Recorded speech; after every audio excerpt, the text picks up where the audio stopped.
Why were you all pointing at me? To do your little thing you wanted to do. You wanted to have this stupid little intro, and we're telling you to go now, and now you're just embarrassing all of us. What stupid little intro? Oh, my God. I didn't really want to do the intro. It was a joke. Tom, do you want to come on and just do this instead of Hindu? Clearly, this is not going to work today. Yeah, okay. Well, I guess that won't really work out. No. Here we are. It's a Domination podcast. Hindu just completely trolled all of us. He No, was I like, didn't. I'm going to do this really cool I didn't say that. Domination, like sort of intro, and it was Hey, I don't it was sound going to like be that. stupid. Don't get me wrong, Hey, but don't sound like that. B, my stupid Then what did ideas it sound are like? way better than that. then what did it sound like, Hindu? I don't remember. It was not that important. Yeah. Yeah, you're going to hear probably F. Dot like making in the his background stupid the quips entire time. the entire time. We tried to get him to leave. He actually beat up 2 security guards who tried to come and get him escorted out. I found some of his old hair, though, so I'm going to play with it. That is, I do not want to be here anymore. That's for sure. All right, welcome in to the Domination podcast, everybody. It's been a while since we've done one of these. When was the last one? I think it was like Before Worlds or after Worlds? We did one after Worlds. we did one after Worlds. Yeah. We did one right after Worlds. It was like January. did. It was like January 13th or something like that. January 12th. So it's been about a month exactly. 4 weeks. There we Which go. which isn't too bad actually. I feel like if we could do this monthly, it would. Yeah, it'd be good. It'd be a podcast. We have gone by. Which channel are you on? I'm on twitch.tv/aggro. Thank you, Tom. God, can a man do some work around here? Just distracting me all the time. It says we're desynced, but now it says fixed. Well, welcome in, Oh, we're desynced. everybody. Hello. This is going to be a shit show. I can already Welcome to tell. the Domination podcast. And you can tell that it's going to be a shit show because we usually do a decent bit of planning, try and plan out what we want to do for this show. I'm going to be honest with you guys. We decided yesterday that we were going to do this, or 2 days ago. We realized it'd been a hot minute. We realized it'd been too long. Funny enough, if you notice, as the series has progressed of this Domination podcast, we've been saying that more often. Yeah, what do you know? Surprise, surprise. And we have done very little prep work for this, if we're going to be honest with each other. So But that's why you guys are here. exactly. We really want chat to try to drive the Save conversations. us. Not this time. drive it, save us. Well, save us as best you can, but I mean, you're working with what you got here, which isn't always great. I do think that we can. I was talking about myself, Hindu. Please, I was about to don't- say, yeah, like, don't make it. don't worry about it. Thank you. I think that we are going to do. The only thing we really planned on is that I think that we should do one of our stupid fantasy drafts that we haven't done in a while. What's the point? You lose every time. Okay, I've actually only lost one, and I don't remember which one it was, but I only remember losing one. Every other one, I The really first felt like I like won. 3 episodes you lost. I know, but that's because I swear to God, if You said you've only lost one. You People lost the just like first 3 making me episodes. lose. People just like voting against me. I guess I'm unlikable. I don't know what it is. Because you have one of those faces. No, I understand that. Truly, I do. I just think that if I were to say, let's say I have an opinion that Hindu man is No one cares about your opinion. Hindu man is attractive. That's my opinion, right? And then and No then one I were to cares about say that, everyone would just pile on the opposite immediately. So I'm just going to start doing reverse psychology Oh, and throwing out what I think is wrong, I could do that too. and then let it go. I can do that. Can you? Yeah. You're really good at casting. So that's the reverse of I what you think. love working with you. So you don't love. You are my favorite member of staff at Hi-Res Studios. So I'm your least favorite member. of staff Aggro here at is Hi-Res the Studios. greatest thing in the world that ever came to Hi-Res. Talk about enemy dodge. All right, so it's I 2:15, hate and F-Dot. that's gonna do it for us here at the Domination Podcast. No, I'm kidding. Okay, so Cliz says, "Can I call in to comment about me versus Mifflin on DBZ?" Look, that was not the best, Cliz, but you can call in if you'd like. And I in mean, fact, realistically, Cliz is there's- just not good at video games. That's what we've learned. as time's well, gone on, yeah, right? it probably just reminded him a lot of his own play, just getting smacked around and having no real recourse Just to like it. Smite. I just put the Discord in the Twitch chat. You can I call know in this and that chat. kind of stuff. Yeah, you Look got at this. The table moves back. Yeah, I and found that out you're today. It's like a moving DJ my does. my hair here. That is very Your nicely. F-Dot hair? Yeah, my F dot hair. Okay. F dot said that you looked like someone with polio with that like pulled onto your lap, and I completely agree I feel with that. so sick. All right, so Dying. yeah, so feel free to hop in the I do feel Discord. old. Yeah, With this well, idea, I'm that's- like, oh yes, that's life fair. is tough. but I remember back in my day. Back in my day, the map was much smaller. Beads were better, and Aegis was relevant. You really don't think Aegis is relevant? It's gonna go down. I don't know. I feel like damage immunity is something that is We were- always going to be valuable. We were talking outside earlier on. Now we're saying, I actually think this could be the blink here. this could be the Blink here. I've been waiting for Blink to be the be-all and end-all that's picked up by everybody. It's still really good. I mean, it's starting, right? Like, you think of Mage players that seem to like to build things like Blink on Giannis, Blink on Scylla, to use as a disengage tool and as that rare engage tool. Maybe it could work, and Aegis going down to 1.5 seconds, I guess, is a pretty big nerf. But I don't know. I just feel like there are going to be games where I'm up against a Poseidon, and Blink is just not what I need. You know, I'm going to need Aegis. Against a Poseidon, sure, makes sense. Kraken, instantly Aegis, you're good. Against a Rama, when he ults, Aegis used to be really good. Now it's not so much because it can just like, well, it's only 1.5 seconds before I can fire again, and I've still got time in the air. Yeah. And Freya as well, those sort of characters. That's why I'm like, Aegis isn't going to be the be-all and end-all. And if you do need Aegis, it means you maybe may forego beats. Maybe. Dependent on compositions. Man, there's not a lot of compositions you can forego beads into, I don't think. I mean, there's a lot of low CC comps that actually exist now and again. I mean, at least in like casuals. I'm not talking competitive here, but like casually, like yeah. I mean, I think that the prevalence of junglers that don't have hard CC is a good start for gods that don't want to have to pick up beads. Like Nemesis being good, Camazotz being good. These are gods that you don't really need beads for, and Aegis doesn't really even help you that much against either of them. So in that sense, it really does. Maybe Blink is the call. Sure. But we'll have to wait and see. So yeah, we're just gonna kind of let the chat go. Oh yeah, what was I gonna say? Our fantasy draft. We don't have a topic, but we don't. If you guys come up with something troll enough for us to argue about and draft, then we can do something like that. There's a lot of things that you're really bad at though, so I'm a bit concerned about this. Like even your choice in sauces and things like that are terrible. I acknowledge that my taste in sauces is not good. Like my mouth doesn't work when it comes to things like sauces, and I acknowledge that. But I just still think ranch and ketchup and barbecue sauce are all trash, and I won't apologize for that. Mayo also hot garbage, and I will not hear an argument. Mayo is just disgusting, and I don't. What sauce do you like? Italian dressing. That's my favorite, like dressing. Okay. Hot sauce I really like. I like hot sauce. Okay. Caesar dressing is good. So salad stuff. Yeah, like vinaigrettes I like. So stuff on salad. Yeah, I don't. Stuff on salad and stuff on tacos is okay. Yeah. You like mayo on tacos? No, Tom, I do not like mayo on accurate. tacos. We should just get you a headset at this point. Like this, this is just gonna get bad. Anyways, let's start with what rosters we have, at least for the SPL. I have them all. Well, yeah, you have them all. Yeah. But the public doesn't have them all. Oh, you guys, haha. Let's start with what the public has for rosters. I don't even know. Yeah, it's gonna be. I'm gonna have to pull up my phone to double check. Exactly. Now, I know. We'll start with the most obvious one in North America, and that's Space Station. Yeah. What are your thoughts on Annenster moving back to the jungle? 3 months of getting himself back into the groove. That long? I think it'll take 3. I think he's gonna be ready like week 3, max. I mean, he's going to put the grind in, but I don't think we'll see the true chemistry of the team come together until 3 months in, when everybody's all on the same page and all the changes have happened. The only real change, though, when you think about it, is that solo side where it's Annenster and Aquarius working together, but that isn't really that prevalent anymore. It's not season 4. No. You really spend, in my experience, junglers do not spend a lot of time in the solo lane right now. Maybe I'm wrong with 3 months in, because I'm also thinking the one benefit you have from having a player that used to play a role, switch to a new role, go back to the old role, he understands that person's role better. And as a jungler, understanding what mid is like is really important for understanding when the right times to gank are, when the right times to farm are, and when he needs help, when he doesn't need help.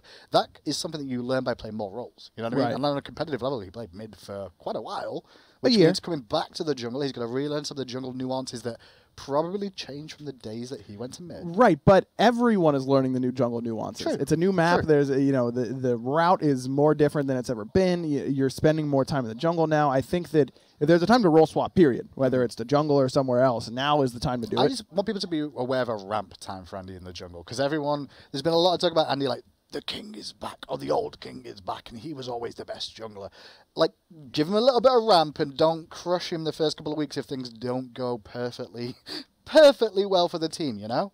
Like, Otherwise, Sure. people will be like, Andy's crap now in the jungle. He can't do it. He should just go back mid. Look, no amount of, hey, don't say that dumb stuff ever stops Twitch chat from saying dumb stuff. So I don't know that you're really going to be able to prevent that. F-Dot's in Twitch chat. That says Exactly. Like, F-Dot is the kind of personification of Twitch chat that we, That's a really good work point. with. He's like a Reddit. He's Reddit Twitch. That's what it feels like to me. He's not that bad. Oh, he is. Sometimes. Sometimes. I guess you're right. Either way, I think that I really don't think it's going to take Andy long at all to get back into form. And this sort of meta, it feels like, is one where Space Station could be really, really good because you need a support who isn't averse to just jumping in and dying right now. I think that's going to be a lot of support's job is to just absorb a lot of cooldowns and frankly get killed in order for their team to win the team fight. Yep. Jeff dies better than just about anybody. That is true. And Baskin having the ability to actually be an impact in the mid lane in the mid game and take those 1v1s in mid, I don't think there's anyone better in NA right now than Baskin in that sort of scenario. Now, Ven obviously has a lot of credentials at this point, even during his short time with E United. His team fight is phenomenal. He works really well with the team. Is he going to be able to beat Baskin in the 1v1 in mid? I'm really not sure that anyone in NA can. So I don't really see a 1v1 in mid going on too much this year. I do see a lot of 1v1 in solo and duo lane. Hunter versus Hunter and solo versus solo could happen quite a lot. And that is based off the amount of warding that could be going on this year. Yeah, I mean, ward chalices right now are just insane. I feel like the entire map is lit up at all times. And if it is, it means you know when to go aggressive in your lane because the jungler's on the other side of the map. Your support's in mid lane, their support's in mid lane. Hunter's left 1v1. Those fights are going to dictate a lot of where the big engagements happen because that's where it'll start. That's where the start of a team fight happens in a one-on-one, which will become a 2 or a 3 or a 4 or a 4 as time develops. So I have a feeling that you're going to see a lot of hunters looking to pressure when they've got the advantage in that lane of knowing that no one's around and if they think they can take the person on. Same for the solo lane too. And I think that could be where team fight starts to swift here and there. Yeah, fair enough. All right, we have our first Discord caller in. It's gonna be our boy Zechs. Yo, Zechs, welcome into the Domination podcast. What you got for us? A muted mic so far. I was gonna say he's muted. Yeah, he's a muted mic. Muted. We can just wait for a moment and see if he can find the unmute button. Nope. Not yet. And he found it. Zechs, what's going on, man? Hello. So what's up with the Chewbacca pelt on the desk?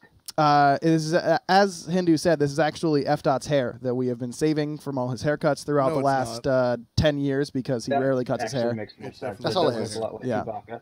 Yeah. You got something for us, or you're just commenting just on a the fuzzy? I mean, that's fine, It's a too. good question. Yeah. Was that it? So you guys already started hitting on it with Jeff being the best dyer in North America, but we're going to see some help for Guardians and supports coming. What do you say? When you say help for Guardians and supports coming, what kind of help for supports do you expect? What is it that's wrong in your opinion? Behind so easily. But were you behind last year? Were you behind the year before? Were you behind the year before that? I watched Jeff all day, and he's better saying not getting as behind as I do. I mean, I'm terrible at him. Sure. Right. Well, Zechs, thanks for the question. Okay, this is actually a really good opportunity for me to get up on my soapbox because this is something that I feel very strongly about. Before you start that, can I please. just point out that I do play support a lot. If you check my ranked games, I'm pretty much support every single game. And even though I will come to the defense of some of the issues, I'm also one that's going to probably disagree with what he's saying here straight away and defend the support role once more. Okay, here we go. The best thing that has happened to Smite in a long time is that people do damage again and people die. Dying is good in Smite. If you want to sit in your lane and last hit minions and farm up for 25 to 35 minutes, there are other games out there. I think that Smite's identity as an aggressive, fight-oriented MOBA where a coordinated team will kill you if they want to is a positive thing. And for the first time in what feels like 2 years, I feel like mids and assassins are doing damage again in the early to mid game, and I think that's a huge positive for the game.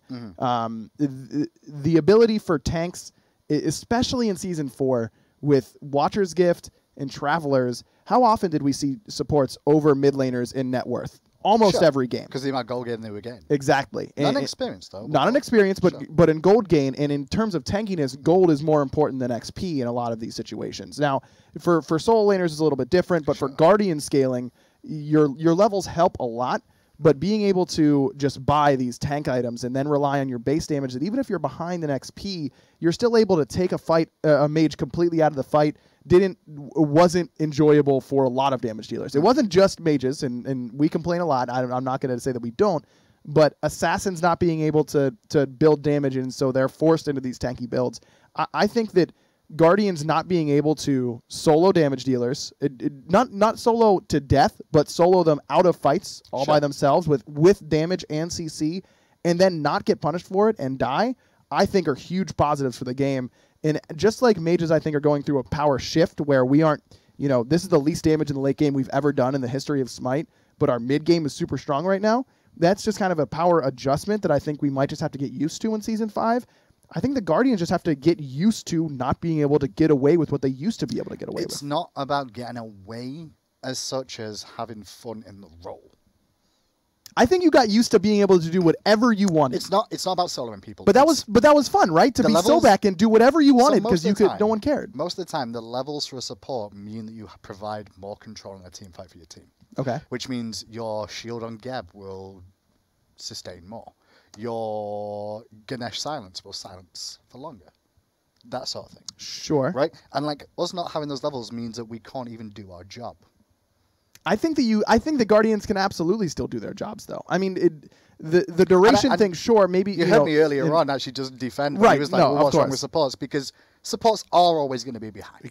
We are the lowest in the totem pole in terms of who should be getting the experience because you want it to go to the carries the whole time. Right. Efta's got a microphone and he looks like he's going to do something with it. That's why. Can I offer an alternative take?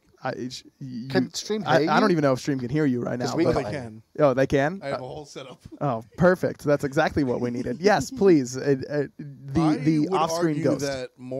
That's Anatoly, by the way, doing an impersonation of Efta. It's pretty good, right? I would argue that more levels on the support does not give them more control in the team fight. I think once you have all of your abilities, you provide the control. I think more levels in the team fight. I think more levels make you harder to kill. Yes, but I think that here is my opinion as someone who was getting dove by these players, and I understand that we're just on opposite sides of the coin, and there's very little chance that we ever end up seeing eye to eye on this. I just think that supports being behind and being unable to do what supports were doing too much in Season 4. That is just my general power level assessment. The biggest issue with supports right now is all the supports feel they are further behind than previously. We are used to being behind, but the level of what we're being behind at the moment from a lot of people's point of view who play support is it's too much. That's the problem. And I think that you're right, and I think that's good. And it's, because I'm not a support player completely. Imagine just accepting that from any other role. If I turn and said, so mages, you're there to just exist, you're okay. No, but but it fills two different. I'm just trying to give you the example of you're right, saying, it should be fine. But I think that your counter argument to the mage side is imagine you just don't do any damage through the early to mid game, and I would point at seasons 2 through 4 and say we did that for 3 years. This is just it's a change in what supports are able to do. I just think that is the overall support power level lower than it was in Season 4? Without a doubt. Is that bad? I don't think so. I think that they were just overpowered for the entirety of Season 4. I think Guardians were strong for a while, but at the same time, not the support role Guardian. Like, support versus a Guardian playing solo or a Guardian playing jungle, completely different story. Sure. You with me? And that's where a lot of people get confused over. I think it's just a difference of opinion. Sure, it will be. There's probably somewhere in the middle where not as strong as Season 4. The one issue I know a lot of supporters are having right now is the fact that nobody seems to care about them on the map when you play with these people, because everyone's like, "Fuck it, I'm just going to take the wave." They don't think about a support player. Well, they'll clear the buffs on their own. Like, fuck him. That's all it feels like the whole time. Right. It's like, just screw the support. Hey man, for my money, if I'm queuing with someone in ranked, I think I would much rather queue with a support than any other role. A good support carries so well. And go back to what you say is like, it's good that people die. Well, if the support dies in the early game, everyone will farm everything on the map, So when you walk back out of the base, you're like, okay, I died, but I can catch up. No, I can't because there's nothing to farm. Oh, wait, I'm going to go to mid lane to try and catch up. Oh, wait, they've already cleared the wave. Let me go to dual lane to try and get the farm. Oh, no, he just cleared the wave as well. Okay, the oracles are up. Nope, their jungler got them because he ganked me already and taken it down. That's the situation. And that is the casual ranked thing. That isn't going to happen in competitive. You are going to be able to do that. And so I think that... But that's the thing, we've got to wait for the SPL to really show how the support role is a little bit better. Exactly. I see Medieval Doc, a long-time support. Well, mostly a solo, but also a long-time support on the console scene, saying that I just hate all supports, and it's true. Especially when I was playing, our whole game plan was just killing whatever support was in front of us. Everybody hates Guardians, playing against Guardians. The reason you don't like playing against Guardians is you provide a lot of CC, and their job is to stop you doing what you want to do. That's all a Guardian's there is. Like, you want to kill people? No. You want to live? No. That's kind of the job of a Guardian. Sure. Right? The problem is that when they're on your team, you want them to make sure they're preventing the enemy team and do that and keeping you guys alive. So you like them on your team. Love them. Just hate them on the other team. It's the same way as a Loki. You don't like a Loki on your team because it's terrible. I don't. Loki on the enemy team is terrifying. Yeah, that's a fair point. For what it's worth, Panda Bear Johnny is a support main who agrees with me, so at least I've got one person in my corner. Johnny, you and me, dude. We got this. When it's stick together. That's... It's fine. I think that there's so much up in the air. I mean, even look at the beginning of Season 4 to where, roles and gods and itemization and the way the map was played ended up changing out. I remember during Season 4, the first few weeks before SPL play, everyone was playing, Vomana support and just standing at the tower line and pushing, and then you know what I mean. Like none of that ended up happening. It changes so much so quickly. Was it start of Season 3 that we saw the Thanatos support come out for the first time? Or was that start? It was start of Season 3. Thanatos support came out, and then everybody dropped it again, going, "No, this was a stupid idea and it didn't work." But you're going to see a lot of that happen once the Pro League kicks off. And that's the funny thing about this is because the Pro League's taken so long to see competitive play at a high level, nobody knows the meta, so everyone's just guessing. Even the pros, have you seen the Q&A stuff that I've been putting up on the esports website? The pros themselves, I'm like, okay, who do you think the best god is in the role right now? And there is a difference of opinion. Yes. Like, there is a difference. There's one or two names that creep to the front, but not one on its own. That's just like, this is it. That is the best one. Really? There's not one god that everyone feels like is the best in their particular role? According to like the Q&A sessions I did with most of the pros. Trying to think of if there's any god that I think is unanimous. The only one the Hunters either said they don't know, there's too many options, or Ull. They were the two. I do not think Uller is the best hunter. But that's the only role. Like, I think the most clear-cut one in my mind is Serket is the best jungler. I think that is the closest to being clear cut. Though I don't think it is. 100% every time. Mm-hmm. I think that's as close as I can think of, at least right now. Yeah, Bobby says Serket and jungle. Yeah. All right, we got another call here. We got Hazam.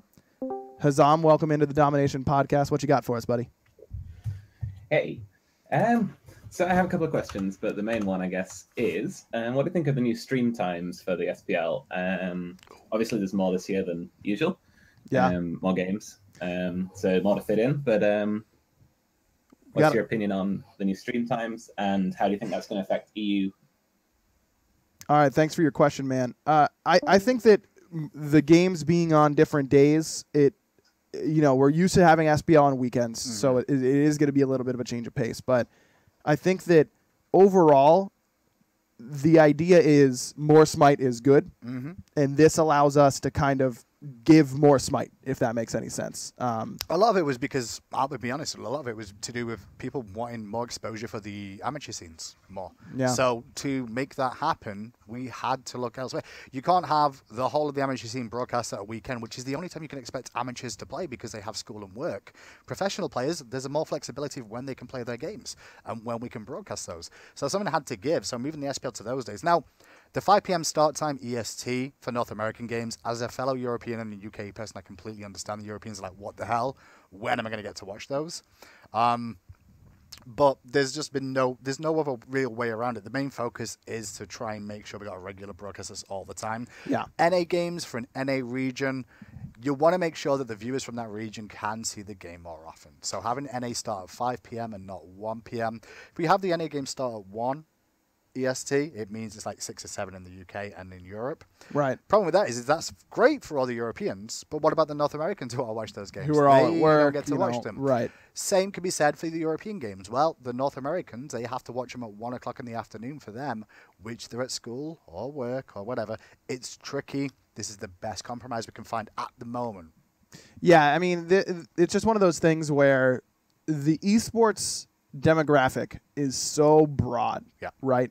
It's easy to say, oh, everyone is just, an 18 to 25-year-old male who watches, and that's just patently false. I mean, so many people are in different walks of life, university, college, high school, middle school, jobs, whatever. It's going to be very difficult to find the sweet spot for these broadcast times. And getting to watch live is certainly an experience, but there's always tools to watch after the fact that you can kind of catch up and things of that nature. Either way, I'm excited for that much SP for that much Smite in general, because there's a lot coming. I am and I'm not. We'll see how my voice is at the end of this year. Because that 7 days a week of Smite is what we're going to. God bless. 7 days a week. You will have a broadcast every day with commentary 7 days a week. You will not be wanting more. You know what I mean? Like, how much more could you want? We're doing it 7 days a week. It's not even like short time periods really either. It's long days of 7 days a week. It's gonna be a lot of Smite, and I think that people should probably be excited about that. And the best news is it's not just gonna be SPL. We've got challenger scenes as well. Yep, Smite Minor League, Smite Global Series, Smite Console Series. I keep calling it challenger. I've got to get used to calling it minor. I know. I just want to say trying to drill it into my mind because I know I'm gonna mess that up. It'll be fine once we see the graphics and we're on air. It's fine. Yeah, exactly. But we're not on air right now, so it's okay. The graphics. I mean, we kind of are on air. I mean, yeah, you're right. I mean, we're not in like our suits or whatever. We're in the Minat show, the Minat podcast. Minati. It's like an Italian thing. Minati, the podcast. So let's look at some of the other rosters that have been announced. We'll stick in NA for now. I just wish they were all announced. I know. I wish they were too. What? Like I just really wish that we could do it. So some of the reason for non-announcements, just to be clear, is because contracts between players, teams. There's a lot of legal rubbish that's going on. The one official date for sure is the fact that the 1st of March all the rosters have to be in and confirmed. Locked. Thank God for that. So 1st of March is D-Day for everything. Like we should have everything in, which should be able to be discussed and gone through. Let's actually touch on that for a second. I think that this year, because of the way that the league is structured and the way that we're working with these organizations, it is not going to be the wild, wild west that the SPL used to be, where teams are just, we show up to broadcast and it's like, this team kicked X player and we had no idea and we don't know who their replacement is. That kind of stuff just is not going to happen anymore. It's going to turn away from being a boys' club as much. Yeah. Which is, and this isn't like a detriment to the SPL, it's just the fact that people were friends with people from the early days, they've always had name recognition, known in the scene and stuff. The responsibility isn't just on those players anymore to pick their teammates. It's also to do with the organization. Yeah, the organization. The best for the organization. With the money involved in the SPL now, it's so much more, appetizing. These teams are going to be much more involved. Definitely. And having a real boss that you have to answer to, if your team isn't practicing hard enough or, you're missing practice. Think about it this way. You as an org owner or the organization itself is watching the SPL and they see, I don't know, Stevie G. Why did I say Stevie G without it? Yeah, I'll take one. Why not? That sounds great. I'll take one of those. Thank you. He passes you with the drink and I get thrown. You see that? You think he should throw me this cup of water? Yes, I do. That's what you think? Okay. Yes, I do. Do it, Tom. That'll cheer me up. But the one thing about that is at the weekend you'll see the SPL, the org owners watching the games, right? See that 2 players in the team are not doing very well, then listen to the comms and the feedback from the team of like what's going on. And all of a sudden tune into the minor league at the weekend and see this kid just going off. Yeah. And it's like, why don't we have him? Yeah. Why did we not pick up this dude? He clearly seems to... And that is a potential thing that will start happening. Like, and I'm excited. It's going to be good. That's going to be a lot of fun. I really want like the really involved owners to kind of come out. Like I want some org to have Mark Cuban or like... I don't know who Mark Cuban is. Okay, Mark Cuban is the owner of the Dallas Mavericks, who's like very involved. I don't know who the Dallas Mavericks are. They are an NBA team who... Good Lord. Oh, he's basketball. Okay. Yeah. Just start with basketball. The actual sport. All right. Mark Cuban, Pittsburgher, by the way. I'm just gonna start f-dotting Sean everything from Doris. Pittsburgh. I think that's my game plan. I Yeah, gotta what try about and Sean combat Doris? it. You know what I mean? God, don't do that. Wait, What? can you guys not hear me? No, we No, can't I hear can't you hear you at all. Oh. That's why we're like, are you going Because like the stream hears Yeah, just the stream hears you. I can only hear you like through the headset, like outside of it. the outside? Well, I was going to bring up that's what excited me about Space Station. I think Sean Doris is going to be our Mark Cuban. Have you Yeah, seen the could way he happen. interacts online? Yeah, and especially how he's just gonna kick Barracuda because he sees Yep. you know whatever. God, if he kicked Barracuda, that'd be so good.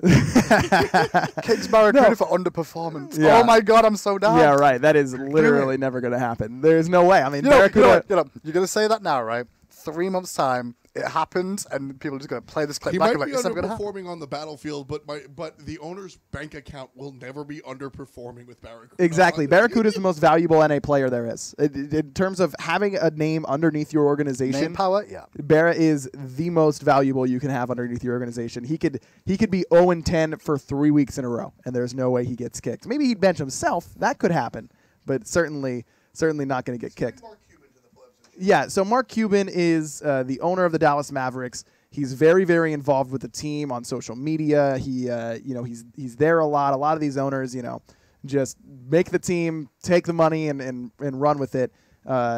Mark Cuban is very involved in that. He also is on Shark Tank, which is a show that you should probably be watching. I've seen some Shark Tank. I love Shark Tank. I've seen some Shark Tank. Yeah, he's on Shark Tank. He's like kind of a dick, but like in a nice way. Like he just From he just- me.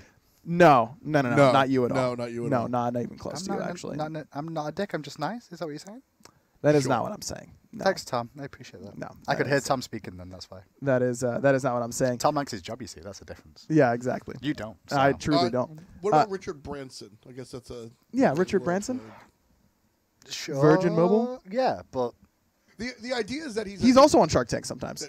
Shut is up. he? Yeah, he is. Was he really? Yeah, I didn't know that. He'll guest star. Yeah. Okay. The I idea love is that, Shark like, Tank. A lot of these owners are like old white dudes into it just for the money that are like somewhere in their box. And Branson's like self-made. Bob Nutting. right, and Mark Cuban is like young relatively. He's in like his 40s and 50s. Gotcha. He's in the front row in a T-shirt representing his team, cheering Okay. on his squad as opposed Right. to just like collecting bucks. I think Sean Doris is going to be that for. I can Space see some of that. Yeah, That's for sure. I think that's going to be a lot of fun. I can see chat now. Either way, oh, you got chat up now. I use my phone. So 'cause we you got wouldn't kind be of able to sidetracked tell there. what's going We started talking. I wanted to start talking about the other announced rosters, and then got into like this. Can you I'm not? sorry. I just want to spin it round.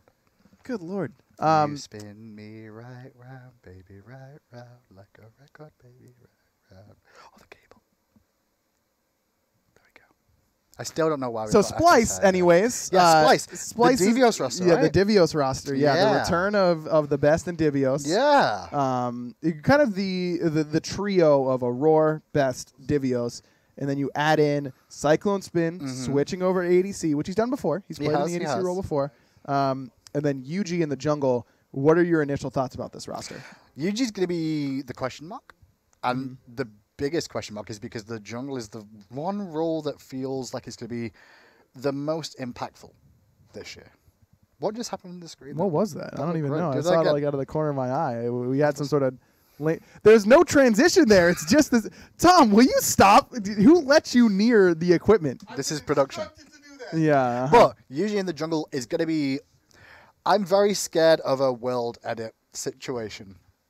World Edit is actually an excellent comparison. I didn't really think about it, but World Edit is the comparison, right? Yep. A top Masters player, #1 in the leaderboards. Yep. World edit or Jiffy, if you remember him as Jiffy. before he Right. changed The his old name. Elevate jungler comes in. High hopes. High Everyone's hopes. like, yo, this kid's really good. And poop. and poop. kind of got bodied. And ISIS jungle. Yeah, not the best look No, at sir. the time. I do think that, just from talking to Aurora whenever we had him at Worlds as part of the talent team, I think that sort of stuff, the things I'm hearing about UG are positives. Number Yeah. one, whenever I'm talking about a new player coming into the competitive scene, I want to know about their comms. Number one, especially as a jungler, you have to have good comms. And Aurora tells me that UG does have good. those. And that's a good sign. But But what is it like under pressure? what is it like under pressure? Your comms can be great. Your Yeah. comms can be the best things in sliced bread. But the moment that you start losing the game, how much of your comms like that? Right. How many comms like that? Tricksank is a prime example of somebody with great comms, but under pressure, struggles. Yeah, I mean, it's just one of those. It's just one of those things where you have to You don't really know though. Like No. you can't hold it against him until you give him the opportunity. And even then, you got to give him a couple tries in my mind. I think that this is going to be one of those situations where this team is going to take a while to ramp up. Yeah. Divios is obviously a player who has played at a world-class level for a long time, but he also sat out a full split, especially a full split where teams, I think, really improved very rapidly from even summer to fall split. Teams got a lot better. Look at how dominant Dignitas was to how they looked at Worlds. Teams really got a quick understanding of that meta. How well can Divios dictate that meta and play what he wants to play? That's going to be a big question mark for me. I think the best is still Sick in the mid lane. I'm not worried about him at all. How well does this meta fit Aurora's very aggressive play style? He's not going to be as ahead as he used to be, and that it can be a concern. This team is going to probably be the most experimental team. Yes. Out of all of them. Like, these are the ones that could become meta definers. Part of defining the meta could come from this team. Reason being is Divios is someone that does bring out stuff in the solo lane that other people haven't looked at before and makes it work. Terra was an example a while ago. Even before that, Sun Wukong a long time ago when he was completely out of the meta and came straight back in. And then you've also got Aurora on the other side of the map who does a very similar thing from the support role back in the day. Like, he's a lot more consistent in terms of, like, no real craziness anymore, but he still pulls out Cumber now and again.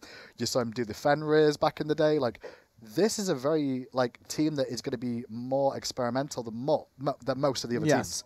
If a team is going to double jungle, it'll probably be Splice. Sure. If it's a team, can't you see Aurora just locking in a Willick support? But it could be the team that starts to bring back mages to the solo lane again. Yes. Like, this could be the team that has Giannis in the solo lane. Yeah, it's gonna be interesting to watch. I wonder how well this team is gonna do. I do think they are gonna have a poor spring split. If I had to make my predictions, which we will do whenever. End. Yeah, end of the split. There's only 6 teams, so when you say poor split, there's only relatively, of course. Is 1, 2, and 3 good? Because 3 is average technically, right? And a 6-man team, a sure, 6-man league, of course, a 6-team league. I mean, relatively, I expect them to finish in the bottom half of the league initially, and then really, I think they do have a chance to work their way up. But it depends on what the other teams are. I mean, I'm going with insider knowledge, so I'm 5th. Right. That's why I'm 5th. Yeah. But I know the other teams. So. Sure. I think that bottom half is a fair expectation at first, with some potential to surprise people. I think meta defining is going to be very important for them. I agree. I think that's going to be pretty critical. What is F.dot doing? What is F.dot doing? Cheshire spamming over again. What's F.dot doing? Don't do it again. Do it again. Don't do it again. What are you doing? I didn't do anything. I don't believe that for a second. What Jameson did is different. What did Jameson do? Oh Lord. I'm just trying to do a podcast here, man. Like all these things were. That's what it was. That was the wrong button. You showed your picture on screen. That's good. What is happening? Just press that every time you go to speak, so we know you're speaking too. Yeah, that's the pop up. Hey guys, what's up? I'm just chilling. I'm chilling here. I'm part of the show. I'm Joe funny. From Indiana. All right, it's been fun. See you later. Okay, so let's move over to Europe for a moment. The big talking point for the European teams has got to be energy making changes, right? It's got to be energy, losing Raph, picking up EmilZy. Do you think that's not that important? I mean, you seem pretty subdued with your reaction. I mean, we'll see. I don't think it's going to change team. The one thing definitely going to have the biggest issue with now, energy, is they're not going to have that person on the team that's going to be like, guys, just breathe a second. Stop. Right. I don't think they just have a go switch. There's no off button, I think, with energy now. I don't think EmilZy will join that team and immediately be able to be an off button for him either is the biggest problem. Because it's not that they won't respect EmilZy, but there is an underlying respecting that's going to have to happen. Right. Talk about Cyclone's role swap. We mentioned it, but he's done it before. So he said it before. He played Kali ADC. He got average. a Penta once upon a time. Has potential to be super good. Hey, Cooper. Hello. What is this show this week? I don't know. Everyone just Everyone popping in. Coop, do you want to get on the mic? What's going on here? I didn't know where you were doing the podcast. So. Here we are. We're doing the podcast from in here. Do you want to leak? Have you got any teams that you want to leak for us? Yeah, by Coop. the way? Do you want to find anyone live on the air? League a team. What is that? So, Coop, why did you leave? Funny enough, right? He accidentally leaked something on Twitter this week. It got removed, but I'm not sure if a few people in the team might have known about it. But I can't go into it too much. But it just made me laugh that he was complaining about us potentially leaking. He leaked himself. That's how it always is, right? Like whenever someone gets paranoid, everyone blames us, but it's not us. Never us. Okay. Never us. I think that energy. I don't know. The more I watch of energy, the more I really become convinced that Raffer was doing a lot for that team. I mean, even looking at the team fight breakdown that I did last week from their setup against Rival in the semifinals, Raffer was making insanely his synergy with that team. They played so well around Raffer, and I think that Raffer really enabled them to do a lot.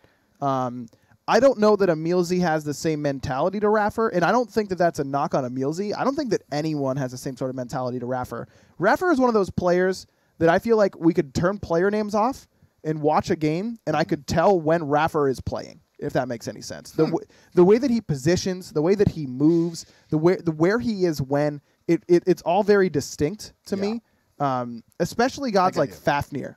He plays Fafnir different than anyone else on the planet. From the comms side of things, I know what it felt like with all the comms we've listened to, and we don't get to listen to all the comms every single game or anything like that, but the ones whenever we've done listenings or haven't been able to overhear certain conversations when they've been in games and things, Raph has always been the one to, after the plays, break them down of what we did wrong or right and how they need to fix things going forward. He was very good at doing that sort of thing in a team. I felt the way adapting was a shot caller on that team. He was the one that's like, we fight left, we fight right. Raph is like, we can't be fighting here these times. He would look back at it and go, this was a mistake. We shouldn't be doing this. We need to do this more. We're making these mistakes. He's one after the fact to deal with things. That's kind of what it felt like Raph brought. And they might not have that as much this time around. I mean, at the same time, EmilZy, one of the more analytical minds in the game, as a player, I think that he can really fit that role well if that's what he wants to adapt to. But that could take some time to fill that role. I really do think we're going to see a different style of energy. I think that style of energy is going to change dramatically with EmilZy being there. Yeah. I think it really will. Yeah, I completely agree. Username in the chat says, here's the question, is letting Raffer go a good decision? Do you think energy got better immediately with this change? Not immediately. Do you think their high end is better? I don't know. I'm not convinced that it is. I'm actually going to say I think their high end is better. You know why? Why? Because they've already learned everything they can from Raph. We've played him over years and knows what he's going to talk about. They've not played with EmilZy that much, and EmilZy brings a different vibe and a different feel to the game than what Raph does. They'll have a lot of crossover, but there'll be certain things that EmilZy likes to do, like maybe mechanical, numbers sort of things behind the scenes that'll make a big impact on them and the way their thought process works. So, which means they add what Raph has already taught them with what EmilZy's now bringing them. They could be higher up. It's true. I think that there is something to be said for making a lateral change, a sideways change, where you don't get better, you don't get any worse, but you just get a new perspective. I mean, top three, both of them top three supports Europe. Yes, without a question. Yeah, so without a doubt. How much is the difference between third and second and second and first and third? Right. I think that it is a lateral move at the moment. I'm not so sure that their top end is really higher, because I feel like when energy was operating on all cylinders, it was really Raffer and adapting, playing off each other beautifully that opened the door for Emil and Yemen to do it. Can EmilZy get that sort of synergy? So he obviously had it. He had it with. I felt like EmilZy with Ataraxia was very strong, and EmilZy with Pretty Prime. But Captain Twig was such a different style that they didn't really feel like they interacted a whole lot together in the middle of the team fights. That it will be. I think it will be require a playstyle change from EmilZy. The kid's young. He's supremely talented. He can absolutely make it. It's just a matter of if he will. You know what I mean? Go on, F-Top. Here's my thing. Here's my thing. Nice face. Thank you. Adapting and Raffer have sort of grown up together. Adapting is very steadfast in the way he does things. EmilZy, whether or not it's known outside, when you watch him play at LAN, EmilZy he likes to tell you what to do. He does. Is that going to work with the boys on energy? Is adapting going to vibe well with EmilZy? Is he going to be listening to people telling him what to do? EmilZy's new to the team, so EmilZy will default. Yeah, this is human behavior. I don't believe that. No. I think there's a lot to do with human behavior that we don't really talk about. But in a team synergy, you're the new man on the roster of a team. What happens? You shut the hell up and you just do your job. Even from a casting perspective, when you're a new caster, you come in, you shut up and you just do your job, and then you find your place. You know EmilZy just as much as I do. When was the last time that kid shut up? But keep in mind, from my perspective, my first team that I was on, Aware, We were trash, but it was basically You were on it, Yes. so. it was basically me and a bunch of my friends playing competitively for the first time, and I kind of took a lot of the responsibility for shot calling and doing Yeah. the communication, that kind of stuff. As soon as I joined that Elevate roster that I joined, I did nothing. Like I was just along for the ride at first, and it's a lot- gradually over time, you move your way up, and you gain that you gain that respect, and then you are able to kind of fill that role again. You are so much different than EmilZy. Sure, but I think that the overall experience still can apply. Now, maybe you're right. Maybe EmilZy ignores that sort of natural sort of inclination to step back and let someone else take the forefront. But maybe he doesn't, and maybe that's what adapting needs. You know, we're not just talking about adapting here. We're talking about Emil. We're talking about It's human behavior. Yemen. Just human behavior in general is one of those things on team scenarios where you join a team. You will default to that way a little bit and be respectful to the people who are on the team, who technically on the team have a position of power above you. Right. It's just the way everyone grows up that way too. Sure. Like in the grand scheme of things, it's very weird. You respect a teacher. If a substitute teacher comes in though, she doesn't get the same level of respect. Oh no, you shit on the substitute for sure. Why? Because you're the new hierarchy, because you've been here before. It's very similar in a lot of cases like that. So I think EmilZy will bring a lot to the team. One thing that we didn't see much from EmilZy on the Obey days was the aggressiveness in dueling. Because that dual lane, Ataraxia and EmilZy together is a different sort of dual lane than what Emilito will bring. Emilito is definitely a fighter. He's always looking to fight a lot more often. Not saying Nate has not improved that. I feel like in Fall stepped Split, it up. Nate was one of the more aggressive hunters in the league. But I know for a fact Emilito will look for kills, and EmilZy will be happy to do so, because EmilZy's days back in the Team Toast days or Coast days, like, Right. there used to be aggression back there. Like Sure. there was aggression there, so I know he can play both playstyles. It just depends what happens. I do think that a change of scenery is good for energy to get a fresh perspective. I don't know that that's the area that I would have looked to change, but I think that maybe there is some merit in changing your core four and getting your new perspective there. Because if you're still ML, Raffer, Yemen adapting, how much does a new soul lane really change the culture? You know, and Maniac did in No, some you're way, right, but it doesn't change it. but it's doesn't not change that it drastically. core switch Yeah. up. You know what I mean? And The big core is really support jungle mid. There will always be the core. yeah. So Of the out team. of those three, are you kicking Raffer? You kicking Yemen? Are you kicking adapting? You can understand why Raffer ended up being the kind of scapegoat almost. I mean, in a from way. what I understand of what's become public from them so far is that Rafa was like, it wasn't going to work and something had to change, so I removed myself. Yeah. Is what I got the point of, like, I guess. And that seems like we talk about it all the time where it's I quit. I didn't get fired. Raffer seems like the type of dude who would actually quit if he had the inkling that he might get fired. So he's just going to remove himself from that equation and try and find greener pastures, if you will. Guys, we are taking questions in the We Discord. did really well so far, though. I'm going to say we've gone an hour so far, and we had nothing planned. No, nothing planned at all. We are still considering doing a draft of some sort. If you guys in If the someone chat has draft have ideas. any particular draft ideas, I mean, we could do something like. Oh, God, I've just got a happy look on his face. No. What's your idea, Tom? Content idea.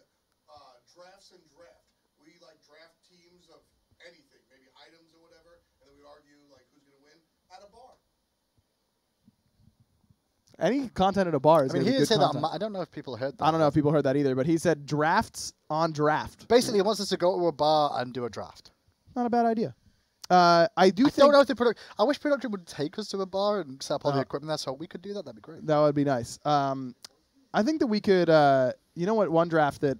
Well, first of all, did you hear this? This sort of thing that. What is Finch? What is Finch doing in the Discord? You're making beeps. That. He's Oh no! typing. Only I can hear that. Chat can't. Stream can't hear that.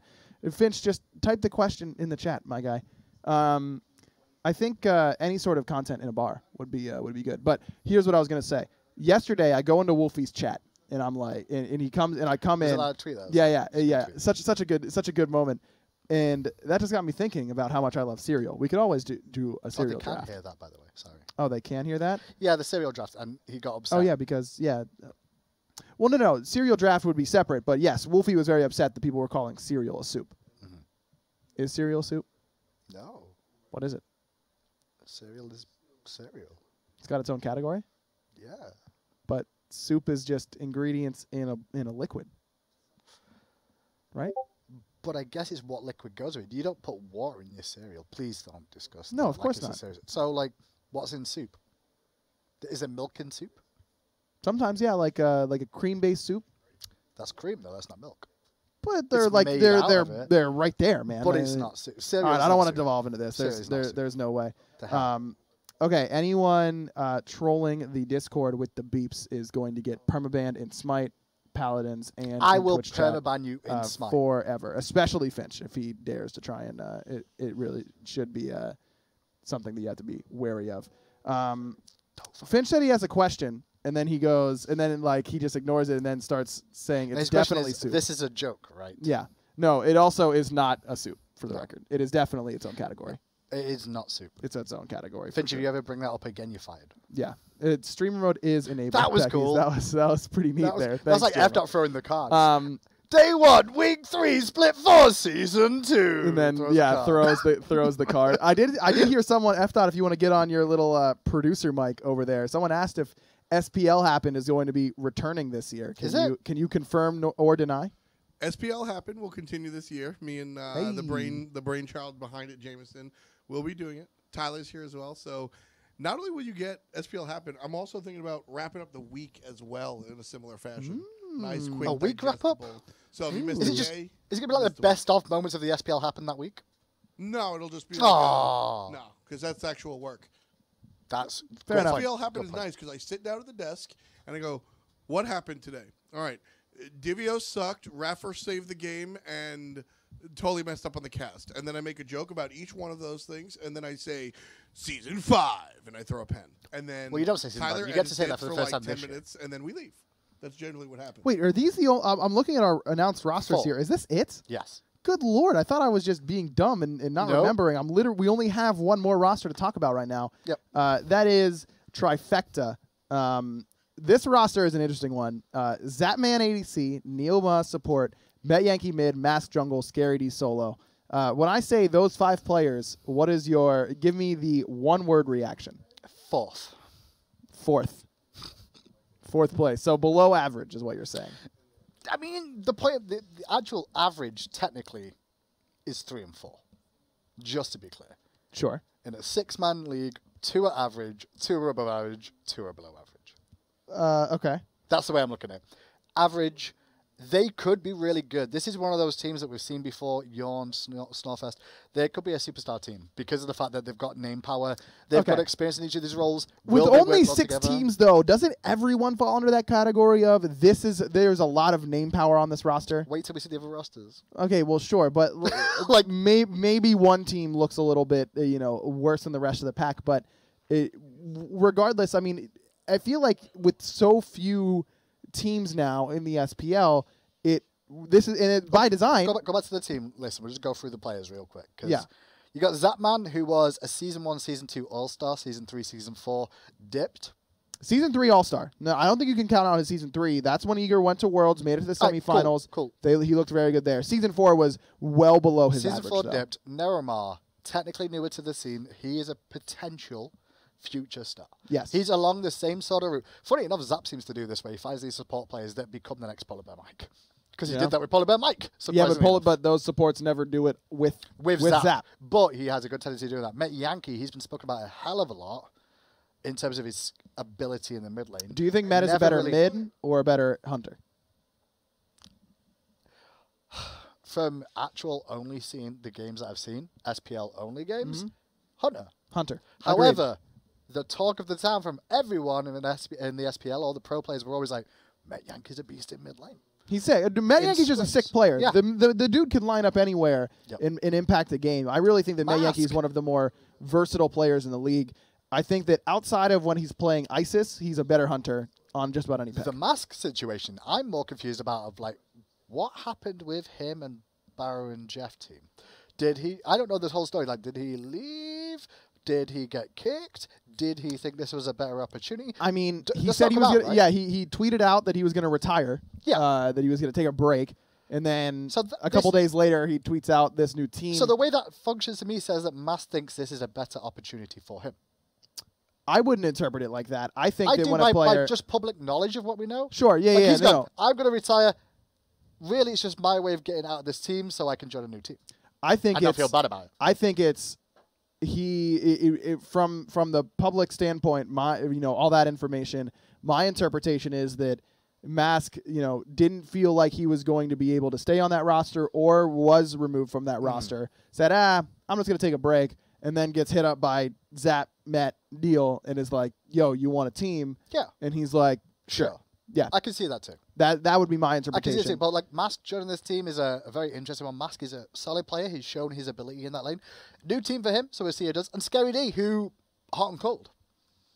Hot and cold. Did the kettle boil yet? No. That's pretty much where we're at with Scary D. Scary D always... I've not been as harping on Scary D as a lot of people have. Like, he's either been hot or cold to me. I don't think he's terrible. I don't think he's the best.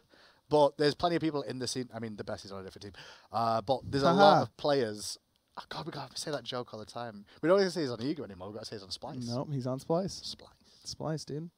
I'm waiting for F-Dot to do something because he keeps grinning at the screen. So well, yeah, because when you're talking about people who are cold on Scary D, F-Dot is like the ice miser of that squad. Did you understand that reference, by the way? Scary D! Yeah. Do you understand that reference, ice miser? No. I'm Mr. Heat Miser. Yeah. Is it even ice miser? Is it gore miser? Anyways, Scary D. Look, I'm kind of on the same boat as you. This kid obviously has a lot of potential. Just has the consistency issues. I still think. Look, so often it's not even just in esports, sports as well. You have one good playoff. You have one good. Yeah, you have one good week. All of a sudden, everyone just remembers that, and you ride that forever. Yep. I think there are a lot of players in the SPL who That are still happens in all riding the sports, laurel. Exactly. I think there are a lot of SPL players that still ride laurels from their best week of all time. Yes. Scary D is certainly one of them. But when you have that performance, you think theoretically you would have it in you again. But it's about living up to that. You're running out of battery life. You got to keep that battery life going. You got to Yeah. keep charging that. And if you don't charge it, then eventually people are like, "Oh, remember back in 2013 when I stole a Gold Exactly. Fury?" It's like, well, it's 2008. What have you done for me lately? Precisely. Is the operative phrase basically? Eddie Murphy always comes through. Yes. So in that regard, we'll see. We'll have to wait and see. I do think that you know what roster What announcements about I'm excited Game for Hunter's outside of Pentakill? SPL. I'm really excited to see minor league roster announcements. And that's going to be even That's going to be trickier. really cool. So from what I understand, the minor league is the qualifications for the minor league are actually going on the 2 weekends before the SPL happens. There's unfortunately no plans to try and broadcast those because the teams are trying to get themselves sorted out. But then we'll have all the rosters for those going into the first week because everything starts the same week. Right. Like officially, we broadcast 7 days a week from the same start day, which I believe is March 5th.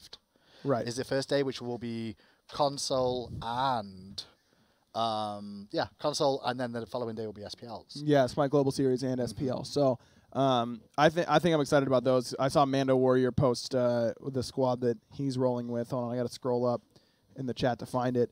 Mando Warrior says it's me, Pain, Mollusk, Paul, and Half Ghost. So that's an interesting mix of What was that? some SPL veterans. It's up a little bit, just underneath Tom shitposting.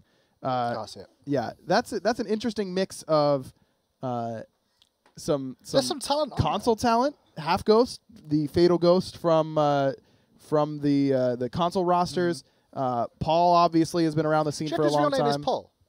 I think it is. Yeah. I mean, I've met the guy a bunch of From times. PC. I- It'd be really cool if I it just wasn't always Paul. kind of assumed that his name was Paul. I I bet think no it would one's be cool asked. if it actually was Paul because half the people who have their names as their tags don't actually use their real names. That's I mean, true. Jeff Hinla, obviously not Sure. named Jeff Hinla. But Matt Paul's Coys, like Steve. Actually, my name's Steve. it wouldn't surprise me. That's kind of how the trend just goes. chose Paul. The only one I can really think of is like Ryan Jarman is actually Ryan Ryan Jarman. Jarman. That's really the only If one. you use your surname as well, then it kind of like I don't like that. solidifies it. I don't like that. I think that like having your gamer tag be like Jarman, Yeah. that would be tight. But like the whole name, like I don't know how I feel about I just that. don't think either my first name or my surname would really fit. I don't know. You could do Graham with a Y. No. Because that's how you pronounce it. No, because then everyone would be like, Graham, more like Graham, ha ha ha. Like, I've seen it all before. See? That'd be pretty funny. No, I think that... Why did F-Dot enjoy that so much? F-Dot actually loved that joke. I think that... Yeah, my name's actually Hindu. Like, and I use my full name, Hindu Man. Hindu Man. There you go. Mr. Man to you. Mr. Man. Mr. Hindu Man. Mando Warriors team is an open bracket team and not an SML team. There are no SML teams right now outside of the ones that got auto qualified in from the SPL. So everyone else is going to be competing in that open bracket. But I do think that roster feels pretty strong to me, especially if, God forbid, someone gives Paul Hebo. I just don't. So whatever pros don't make it. Remember, all the pros, there's 10 in each region that won't have pro league teams this year, which means they'll go to the minor league. Where do they go? That's the strength of the minor league, of like, what minor league teams are going to be the best based off what ex-pros are available to. Yeah. Just posted the Discord in the chat, guys. My laptop's running out of battery, and I don't think there's a spot for me to plug it in, if I'm being honest. So we were planning on going about 90 minutes to 2 hours anyways. Yeah. So we're probably going to get to wrapping up fairly soon here. So there's a perfect opportunity to take some calls. Before we wind it down. Question, is Hindu Man single from Macho Beat? Married. It's all a front. The only reason I'm in America is because I'm married. True story. Company had nothing to do with it. Yeah, that's actually legit. Yeah, that is. If I didn't have my wife, I wouldn't exist. Wow, dude, you're really getting a lot of high res Graham. High res Graham. Yeah, sure. The charger is right over there. Jameson coming up big. High res Graham. But we're still probably. I mean, excuse or not, we're still gonna shut it down in fairly soon. Sure, that makes sense. Regardless, Finch says, Aggro, how do you live with losing arguments to me all the time?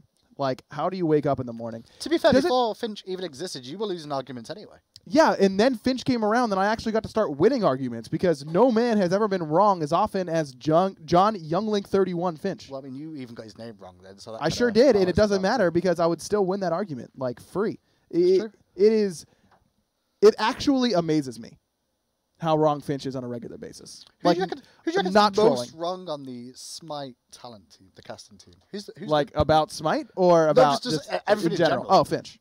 Is it always Finch? 100%. Tom, you got an opinion? Yeah, Tom, you want to weigh in here?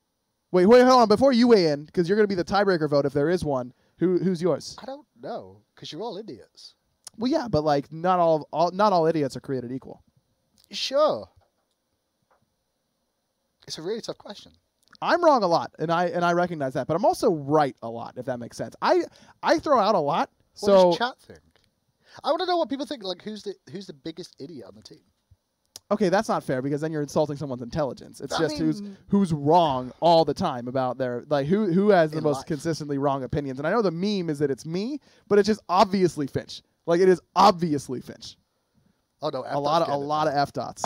F dots like getting jumped straight away. A lot of F dots. Did F dot leave? Did he just like bounce? He's just out of here. He went behind the curtain. Now he's gone. I don't know. He's doing something. He's doing stuff. Totally says damn. Oh, he's getting a picture up. That's why he's finding Lord. his stupidest person on the talent team. Here we go. I'm ready for it to pop up. Here we go. Who's wrong? Maybe Taco. Pecky says Taco. Well, I'm glad to have produced a quote. I can see it on the Tom is screen really already. working, dude. He can actually do. Oh, there we go. It's a good picture. Yeah, it's a solid one. So Tom votes dress Taco. Like that for casts. Can we dress like that for casts? That would be your ideal operating just like Smite state. swag. Yeah, but you've got to be coloured the same way because that was all blue. It looked really good. Yeah, I do. Stone Cold Steve Harvey is a really good argument. Stone Cold Steve Harvey is probably the best argument. Yeah, that's tough. It was a tough one. That was a funny day. Oh my goodness. That was. I have not had so much fun there, especially because she believed me. Especially because I was like, yeah, you're right. And she was like, yeah, I told you I'm right. Yeah, thanks. Yeah, you're the best. And I'm like, oh my God, I feel so bad now because everyone's just ridiculing her. Hey, man, that's part of it. I do think that Taco and Finch are in a good, heated head-to-head battle for that title. I could watch a podcast of those two. Aggro's such a bot. There would be no correct information on that podcast, but I think it would be really entertaining to watch them both. Especially when they were both arguing and they were both wrong. That's what I was looking for. See, that's the That's the one. entertainment factor. You have to have open-ended questions where they can both be wrong at the same time. We should feed them questions live on air and make them answer it and then argue. I do think that Finch and I had kicked around the idea of doing a podcast where we just argue all the time. Because truth be told, Finch and I just argue constantly about really dumb things. But I don't know if our audio equipment could handle the amount of decibels coming out of Finch's mic whenever he gets heated about it. That's true. It might just. He goes, catch him "What off do you guard. mean?" Yeah, Just he's- the audio guy He'll will like say it. stand. No he'll problem. like stand up and just be like, "What are you talking about?" And I'm just like, "This is just very, very obviously Finding Nemo is just not as sad as Up, and there's no argument otherwise." We don't have any more rosters to talk about. Because we talked about all 4 that have been announced so far. We talked about the SPL structure, a little bit about Smite Minor League as well. We didn't talk about his best of 3s now. We did not talk about how Which it's I best think of threes. best of 3s, and not only is it best of 3, but they played each other twice each split. That's really cool. That's true. There's small things that have been added to this year, which I think is better. It means we'll always have a winner each week. We'll always have a winner, and that really does add to the narrative that we're able to kind of weave, right? That, this is their second matchup so far. But then you've also got the benefit of week 1 you play against each other, Sure. right? And say you beat me, but you beat me week 1. But then when we get to the last week we play each other again, then we could be like, oh well, that meta back then was very assassin orientated, Yeah. and now it's the mages that are bullshit again. So maybe they've got a chance this time. That's true. I think that that's going to be exciting. I do think that, man, I'm thinking of best of 3s, 7 days a week. The broadcast days are going to be a lot of fun. There's going to be a lot of Smite coming out. Oh, that's a good question. But the best of 3 change the scoring system. I mean, they'll have to because there's no splits. There's no splits. So I'm guessing it doesn't matter whether it's 1 point or 0 points. It's a win or a loss. It's very simple. Is that how we're? I mean, I don't know. I don't know how we're doing. That's the either. way. I've not looked into it with League Ops, but I know. So win or a loss. So there's no if you give someone 3 points for a win and 0 points for a loss, it doesn't make a difference whether if you win 2, you're on 6 points. If you win 2 and it's 1 point, you're on 2 points. Right. It's not going to factor differently, so it doesn't really matter about the point system so much. Yeah. Shatliber asks, did we talk about the minor league team Sinosure announced? That is Sino, Oceans, Sops, I'm guessing, Mineral, and Solo or Troll. Well, Solo or Troll has been around for a long time, and Does he play solo? He does play solo. troll? He still trolls, even in the solo lane. Oh, which, really? When I see solo you put or all troll, troll? right? I thought it was going to be one or the other, mutually exclusive. And would be a better choice. Solo and troll. Solo, will also troll regardless would be the ideal name, I think, but it might be a little bit too long. Is he just one of those kids that I'm just going to have to just talk shit about all the time because he's terrible? Is that what's going to happen? No, he definitely has. I hate those kids. He definitely has potential. But just kind of like we were talking about UG, your first foray into the competitive world, especially somewhere like solo, where you can get isolated and really bullied pretty hard, it is going to be a learning curve for him. I think that Sops has proved that he can play at an SPL level. Yeah, he was on that Flashpoint roster where that team was bad. But Sops had some moments. Also coming to land for AVGL, Sops played really, really well there. Mineral, same sort of deal where he's kind of been in the challenger scene for a long time. This is probably his best roster that he's been able to play with. I'm a believer in Sinosure, but this is going to be the first team where Sino really has to take the reins. And I think that's the be one the thing that leader. I'm surprised that Sino didn't make it back to SPL. I'm really quite surprised by that. If he's that means he's not made it back by him announcing his team, right? Right. Without giving anything away about other rosters and stuff, it's kind of crazy to see that Sinosure did not get into a top 6 team in SPL. Would you say he was top 6 team SPL with it last year? Yeah. So what changed? Yes, I think that a lot of the teams right now still value the long-term careers, but as you mentioned, it's going to be less and less of a boys' club. I actually think it's just because Amninster returned. That was the one spot that he pushed out. Makes sense because that's just an extra jungler. Tom's got something to say. Is there? Tom? I think. Can you put your picture up, please, so people can see who's picture, talking? please. Oh well, I gotta Come on, fix do a it. whole thing. So I was doing this over your face before, so I gotta move it over. What? Nope, That's totally the background. There we go. That's me. What sort of awful creation did you make over there for this? Oh, I've been having what sort a lot of of fun. multi-headed monster did I've been you having a lot of fun. I also spawn? highlighted myself for some reason. Yeah. I don't know what I pushed. Anyway, I've been saying a lot that Season 5 is sort of the return to a gank culture where intelligence in the jungler has to be more of a leader than used to be. Season 4 was on rails. Lane, buff, lane, buff. Now your jungler's intelligence, his mindset, what he does is of more value. And I think that newer players like Sinosure, in the eyes of the players and personally, are less valuable because they, like you said, the long-term career is there. But I don't think it's because of the boys club mentality. I think it's because of you've shown to know the game and know the intricacies a little bit better than some of the newer players, i.e. Sinosure. Well, Jungler is Sino- a more mind-intensive role now. In my mind, Sino fell behind sometimes during his time in the SPL because he was too gank-oriented and wasn't doing a good enough job. He was a so player maybe that would fit him. I think that the real spot that he lost was to Anister and to UG. Yeah. UG being picked over UG Sino. being picked is important, and Andy coming back to the jungle. That's And look, as soon as a jungler spot opens up, Sino's going to be Sino on the being line one of the top very, ones. very quickly. My concern with that roster is who the hell is talking there? Sino. It's got to be Sino. Sino is not a very loud guy. Well, I he's mean, gonna learn. he is a fairly quiet dude who does have comms, but to be the de facto shot caller, I don't think Sino. I mean, even when he was playing on console, Clow was the shot caller there. He moves over to Trifecta. He's That's gonna have to Heroin and Snoopy. You know, you're going to have to learn. Oceans is not a talkative guy. Sops doesn't seem like a talkative guy to me. Don't know a whole lot about Mineral. I've heard Solar Troll is not a very talkative guy. VGS.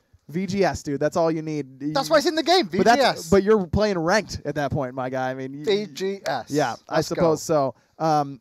Are you a believer in Ocean's mid? No. Me neither. I've not seen him do anything enough to. This is no discredit to Ocean. I've just not seen him do anything. His Hunter role, he had standout performances. I've not seen a standout performance in the mid role. He had some, but also just it's didn't the have same the best story back as Met end. Yankee. That's what people have always said about Met. Ocean's is budget Met Yankee. That's pretty much the way I see it. Pretty painful. It's pretty painful to put it that way, but in some way, I can. You know see what why I people decided do though? that. Coming into season 5, I think I'm just gonna say exactly what I think a lot more often. Do you know I don't say exactly what I think, and I still get called a savage? I know, and I think I'm just gonna run with I don't it, know. dude. I was really trying to be neutral this year, and I'm like, I don't think I can do it because even if I'm Where's trying the to be neutral, where's the it's fun very in being cool. neutral, man?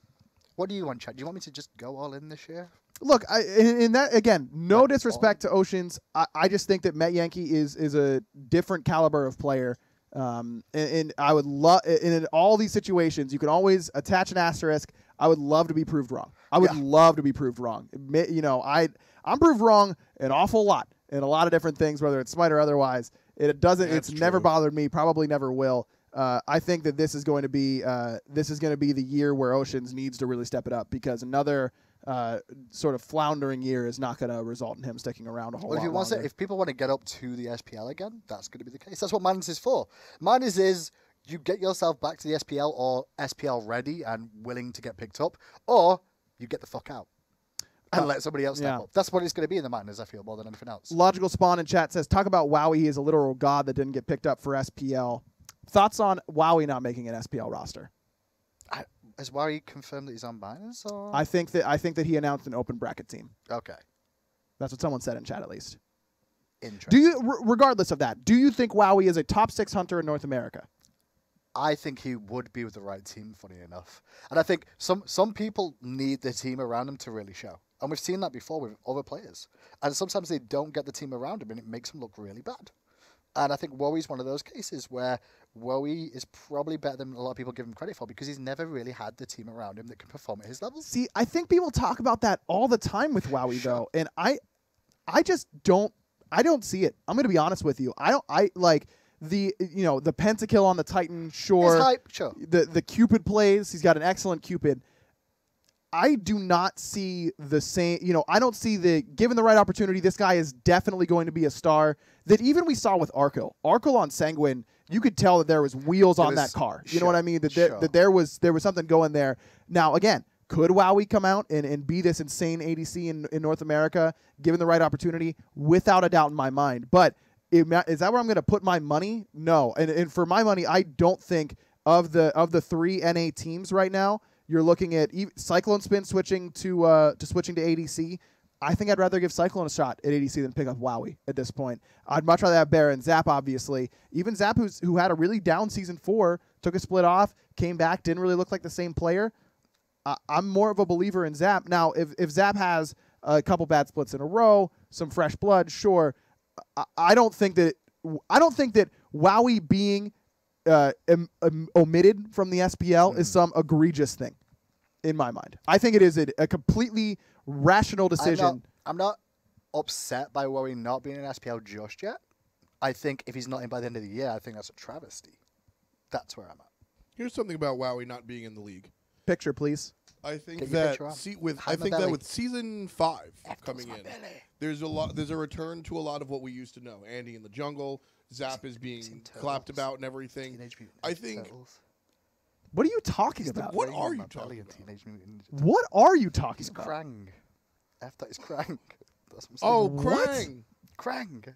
Yeah. Yeah, the brain Like the inside my turtles. stomach. I get it. And the robot that holds up. Big Apple. 3 a.m. Anyway, so and I don't mean to like toss shade in this area, but it is what it is.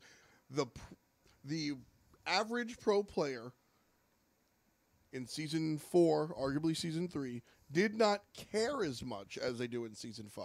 I think it has to do with being jaded and fatigued of playing the same damn game over and over again. I think Zapman's a prime example of that. And as we go into Season 5, I think the pros are reinvigorated and they're thinking of people that used to be good when they gave a shit. And now they want to pick those same people up. Wowie was never part of that, like, You're right. used to be good, and You're then right. everybody stopped caring, and now he's bad. I agree with Wowie's this. always been always So been if where that he's says true. at. Yeah. And Yeah. these players that are picking up new players, I think they're thinking of everybody at their peak when they gave a damn and were playing very well. That's why we're seeing celebration of Divios, Cyclone Spin, and Zapman, 3 players that are considered yesterday's news because the new season makes everybody care. And that's the big key there. Season 2, Season 3, Season 4 are all the same map. Season Yes. 5, new map. On top of the new map, you've also got the new SPL, with organizations now taking the lead and having regimented league spots. That is a big switch where people are like, you know what? Safety first. Yeah. That's what it kind of feels like, of safety first. These guys have performed multiple times across different maps and different rotations of metas, which is one thing that we don't really talk about just yet, which is who adapts the best. And that's one thing that I'm going to look at when all the rosters are out, is which team is going to adapt best to all the changes of Season 5. That's definitely something. That's a discussion for when all the rosters are announced, and one that I'm very excited about. I don't know. I just think that Wowie gets the pass where he had a couple good games and was on a bad team, and everyone says, "Oh, give him a good team," and he's sick. I just don't think that necessarily correlates. For every good game Wowie had, How many times have, like, even NFL coaches and shit like that, you're only as good as your weakest player. yeah, but that is 12 men on the field at the same time. There's 5 men on the field every single time. Okay, You're only as but good as how your many weakest times? player. Okay, fine, but you look at the 1v1 even then. I didn't see it every game from Wowie. I feel like Wowie had, for every good game Wowie had 2 to 3 bad ones. And so I just don't believe the consistency is there. Okay. Now, can he be more consistent with better comms, a better team around him? Maybe. But I don't think it's a sure shot. Like Wowie is the dude that a lot of people talk about as the next diamond in the rough. Maybe, but I don't think it's a sure shot. I don't know. I think there has been a little bit too much talk about diamonds in the rough over the last 2 years, I think, where players appeared and people are like, oh my God, this guy's shit hot. Oh my God, he's the next best player in the world. And it never happened. And I think a lot of people got bored with that too, of like people going, hey, this guy could be really good. And then they weren't. This guy could be really good. And I think expectation kind of like pushed things too far. World Edit is an example of that. UG is going to be another one. Wowie was one. Oceans was one. Met Yankee was one. Bring up the freaking list that you just had there, because I could just go through names over and over. All of these people that you're mentioning, Hindu Man, are people that were interested in, and then they realized it wasn't going to be the thing, and then we shut up about it. Yeah. Why is Wowie given this like extended period of maybe? That's what I mean. I'm with Aggro. When he first came up, he did the thing, and I was impressed, and I was like, all right, keep doing it. And he was just average. It's been how long has he played for Noble? Look, we should know he's a top tier by now if that's the case. In my mind, and I'm seeing a lot of like, oh, Aggro's hating whatever. For No, one, it's opinion-based. yeah, my job is to have an opinion, and that is simply that. I just think that I don't understand why Wowie gets so much more attention than some of those other middling players, like I thought was saying. Okay, if that's the point, then yeah, sure. Like, but at the same time, we still talk about Oceans. We still talk about Met Yankee in that sort of frame of like, do you prefer him mid or so? That's still talking about. I mean, giving them the same sort of thing. Like, it's not much of a difference. I think we're safe to move on from that subject. Again, with the caveat, I hope I'm proven wrong. Sure. I hope Wowie gets 13 pentakills this year and wins Worlds. Here's the biggest thing. I saw it in chat. Wowie said that he's playing with Wubbin again. Probably the biggest thing that prevents Wowie from making a splash is committing to Wubbin. I think, and it's not about Wubbin. I think that working with one player and refusing to move on and test new waters is detrimental to you as a player. And, we talk about it all the time with casting. Having dedicated casting pairs, if Graham and I were casted together every game, we never cast with anyone else, we would peak as casters so quickly because you get complacent with what you know you're going to do. Synergy is so important, but you need to be able to be flexible there. And for my money, the Wubby Wowie, the Wubby Wowie, Wubbin, whatever, that the double W lane, that experiment has been done. I wrote the report. It's been published, and we can move on. However, we just went on the point a second ago of like everyone regressing to safe is best for the new season. Yep. Why not stick with what you know to start the season off? Wowie and Wubbin together, they know each other's ins and outs. That helps. There's a difference between sticking with what you know and a known entity. Sticking with what you know, and we know it's a last place noble team, is a lot different than sticking with a known entity of a player that used to be good. I see Scrubtimus put in the chat, Jeff and Barra Bible thump. That's an interesting point. Do you think Jeff and Barra would have improved as players had they split up at some point along the way? That is a good question. I don't know. I've got on that. I think that saying only a Sith deals in absolutes, right? I think that sticking with one person like that is a situation where you fix it when it breaks. Jeff and Barra didn't break, so they stuck together. Wowie and Wubbin, it's time to move on. In between, the Frenchmen, Jermaine and Dardes. Where's your picture? Have they stuck for too long? I think that the difference between Wowie and Wubbin or Jermaine and Dardes, though Jermaine and Dardes less so than those two, and Jeff and Barra, is that Jeff and Barra have gotten better consistently every year. And I don't know that those other two pairs have. I think that once it's so hard to recognize when you've peaked as a player in the grand scheme of things, but when you've peaked as a unit, I think that that's even harder to identify. It's getting set in your ways, though, which is... That's what I mean. Now, Jeff and Barra have done a good job of staying hungry, of continuing to be flexible in what they want to work on. Are you really going to be surprised if, Wowie Wubbin, week one of wherever they're playing, end up playing Rom Geb like they have for the last 2 years? You know what I mean? Now, Jeff and Barra, are they likely going to play Bacchus Scotty? Maybe. But I think that I don't know if it was we've seen their willingness to adapt. And Wowie and Wubbin have to some degree, but I think that Jeff and Barra may be the exception to the rule. But I think there could be an argument somewhere where maybe they certainly would have developed differently as players. It's just a complete unknown to know if they would have developed better as players separately. I think Jeff would have stayed the same in terms of what he would provide for his team. He is that sort of player. I think Barracuda would have trust issues. that's where I found. Yeah. Like Barracuda would second guess whether he was going to go into an engage or not based off the fact that he knows it's not Jeff, because he knows exactly what Jeff's going to do every single time. Because not that Jeff's telegraphable. Telegraphable? Is that a word? Readable. You can get telegraphed. Is what I was going for. I was like telegraphable. But not that it can be like easily read. But the problem is that he knows what's going to happen when Jeff gets there. Would he do that with another support? Would that make him play differently? Would that make him play better? Would that make him play worse? That's who knows. Who knows? So we'll open it up one more time for Discord calls. I just posted the link in the chat. You don't want to call. You don't have to.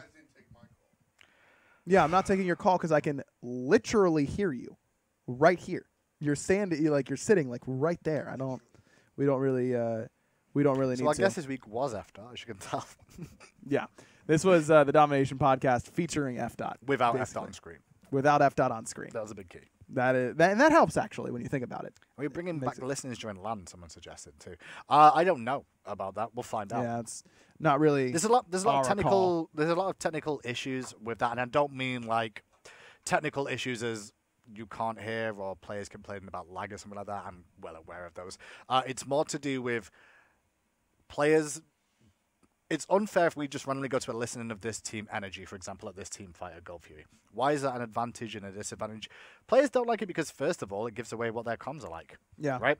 Are you doing it to the other team at the same time? No, you're not, which means that one team, you can hear a lot about Energy's Gold Furies and learn all that, but then you could learn about LG's Fire Giants. Right.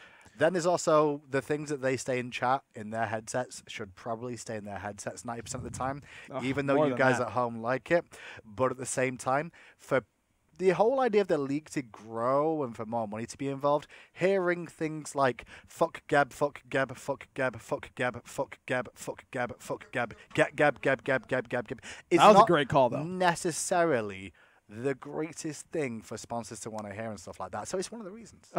Someone in chat said, Big Boy Backpack says, like, honestly, every Worlds after the first one, LG has gotten worse results year after every year. Well, first of all, they won the first World, so you can't expect them to stick with that. And then they went semifinals, game 5, semifinals, game 5, and then this one they find Energy in the quarterfinals. They got shit on this year. Like, let them have a, they had a bad year. But after winning, they finished 3rd, 4th, game 5, 3rd, 4th, game 5. Don't think it's really fair to say that.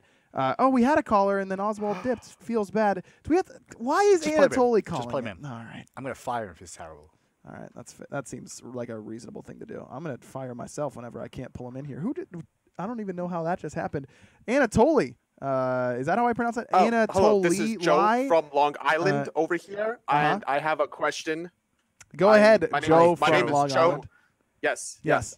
So my question is for the producer, because he is a native Long Islander that I would also like to speak with. And my question is directed at him. I want to know your opinion about hot dogs.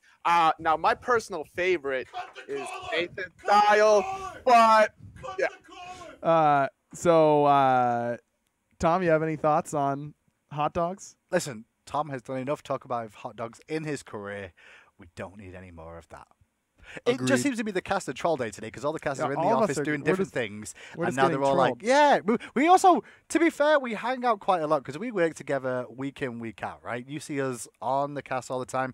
We hang out behind the scenes too, but we've not done that much because of the fact that we've all been like kind of at home playing the game to learn the game, and now we're on these couple of weeks where we're ramping back up to the season, and now we're all fucking with each other the entire time. Pretty much. Oswald calling into the Domination podcast. Yo, what's up, guys? What's up, man? How you doing? Just chilling, playing your adventure. Oh yeah, I haven't played it yet. My adventure? It's not my adventure. It's honestly my adventure, yeah. Pretty boring. Oh, unfortunate. But I love you guys, so it doesn't matter. Okay. All right, what you got for us, man? Was that all you I was just gonna ask, what do you guys think about Aquarius this season? Aquarius seems to be a talking point for a lot of fans. Thanks for the call, man. I don't understand why no one still believes in the guy. I think that a season where he played every split. You know why? Why? No name power. Okay, but who cares? The No, dude can play. Just like Omega. Like everyone's like, Omega, Devios, Cyclone Spin, Aquarius. Like that's, and it's not like me saying Aquarius like that with a lower tone. It's just that everyone used to always talk and big up all those guys before him. Sure. And even Scary D was one of those for a little while too, which we got on the subject of Scary D. Aquarius is just finding his feet still, and it's really wrong for me to say that because he's been around long enough now. He was here all of season 4. I know. And got better every split he played. I know. It's the same way. To be fair, it's actually the same thing as Cyclone GG, otherwise known as Rival. Yeah. They're still finding, people are still starting to realize that this is a good fucking team. But everyone's only recognizing one member of that team right now, Deathwalker. Right. It's all Deathwalker. Well, he's not a fucking one-man army. No, he's not. And the rest of the team is actually really good too. Tell that to your power rankings, Hindu. Tell that to my prediction for Worlds, which was 100% fucking accurate. We only got to February 15th before Hindu decided to start rubbing that in. Well, I've got no other choice because EU fucking lost, didn't they? So I had nothing else to go off apart from I predicted that shit. No, I mean, fair enough. You did get literally every prediction right. I know. That's pretty impressive. I was so no one cares about you, Tom. Shut up, Tom. Do that on your boom boom boom boom boom start show, right? Yeah, that's. I think that Aquarius is one of the best solo laners in North America. He is not your dominate every game solo laner. He is your don't lose you the game solo laner. And there are so few solo laners like that anymore. Secure solo laner. Even Omega, like you know, the Divioses, like these guys who play big, Cyclone Spin in his heyday, you play up, you attack all the time. You're gonna have games where you get hard bodied and you're gonna win your team 2-3 games a split. You're gonna lose your team a game or two every split. That's and that's just the reality of that style of play. Aquarius is consistent, trustworthy. I've got complete faith that I think. Here's the real question, though. My reference is so weird that I'm not sure if I can do it because like it's a soccer reference to a individual player. Yeah, that's not gonna hit home here. Big top. I mean, you can try for you. You can try. There's a guy called Paul Scholes, right? Paul Scholes. Paul Scholes. He played for Manchester United. He was one of the greatest players of his generation, right? Never spoke publicly. I'm not saying Aquarius doesn't speak, but he was just did his job, went home. No one spoke about him. Scored goals. Did all the tackling. The only thing he was a dirty bastard because he used to break people's legs. But that was just because he wasn't very good at tackling. That's all it was. It wasn't intentionally nasty, but that's what happened. Sure. But the kid just did his job, went home, no one spoke about him, but he was known as one of the greatest players. Aquarius could become one of those. All he has to do is just keep doing what he's doing. I think he is underrated, and I think that's just because the name power in the solo lane is crazy. Well, I think the dude's a beast. I still think that he's going to be able to. Here's the real question: can this Space Station roster win a world championship with Aquarius as their solo laner? Sure. Yes. I think that's all you really need. Like, what else could you want? You know what I mean? Sure. You don't need to add every star player in every role. Realistically, like think of what's name a solo laner that could go to SG that would mean that they don't have a chance of winning world. Pick one. I don't think Scary D's on that list either. I don't think that. I mean, I'm thinking. I mean, we can only go with what is announced right now. Sure, but just think of any solo laners in the top of your head from North America. I'm not talking about EU ones like Nika or some shit. Like I mean, I don't think that Walrus is ready to win a world championship. You know, I think maybe, but that's how deep we're going, and that's no offense to Walrus. I'm just saying that's how deep down the solo list you go to the point where you're like, could you put him on SSG and you can see them potentially winning the world championship still? Even with Walrus, you can't say no technically. I mean, yeah, but okay. I think that built into the question is the idea that they aren't getting hard. Anatoly, there you go. You know what I mean? Anatoly, yeah, Anatoly would not be ready to win a world championship. But you gave Toly 2-3 months to ramp up. He could be there. There you go. See, so we even go down to Toly level. No, that's not offending. Sorry, I'm just like, no, I'm trying to bump Toly up here. I'm trying. I'm trying to give examples. That's all of like how far down. Again, it's all about will they need to be carried. What's that? He's pulled it up and F.Dot's face is. Yeah, is that your Twitter header? Yes. F.Dot you got that you are using. Is. Yes, that is absolutely your Twitter header. Excellent. Hey man, what about Raw Solo? Yeah, that is the real Anatoly. Someone asked in the chat, are Mage ADCs back? You have a thought on if Mage ADCs are good right now? I don't know. I mean, Freya's back, sure. I think that Mage ADCs I think Sol's still going to be better in the mid lane. Yeah. I think Freya is just fine in jungle or the hunter role. Yeah. At the moment. I think Kronos is undershadowed because I think the changes to itemization for mages made him weaker overall compared to the mages, and game length seems to potentially be lower, which means his passive isn't as relevant, which means the late game isn't as good because late game you want Tahuti, you don't have Tahuti.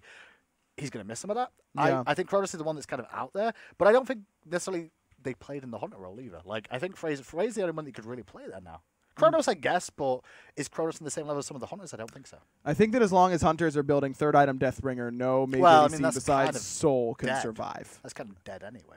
God, I hope so. Early crit is not a good thing. I know Soul could be fine there. Actually, Soul could be actually pretty good thinking about it, because if crit is starting to wane again because of the fact that we just nerfed Deathbringer and stuff, if that goes down, then sustain mages are very, very strong in those matchups, especially if the Hunters start going Transcendence over Devourer's Gauntlets because they took nerfs too. Then the Transcendence meta means that they've got a lot of power in that lane, but they don't have sustain. Whereas Sol can go for her lifesteal sustain build with a Bancrofts, right? And be able to sustain quite heavily in the lane and out-trade. Hey, do you remember when everyone said we killed the item Fatalis when we made it on Hasten Ring and no one realized that we literally put magical power on Fatalis?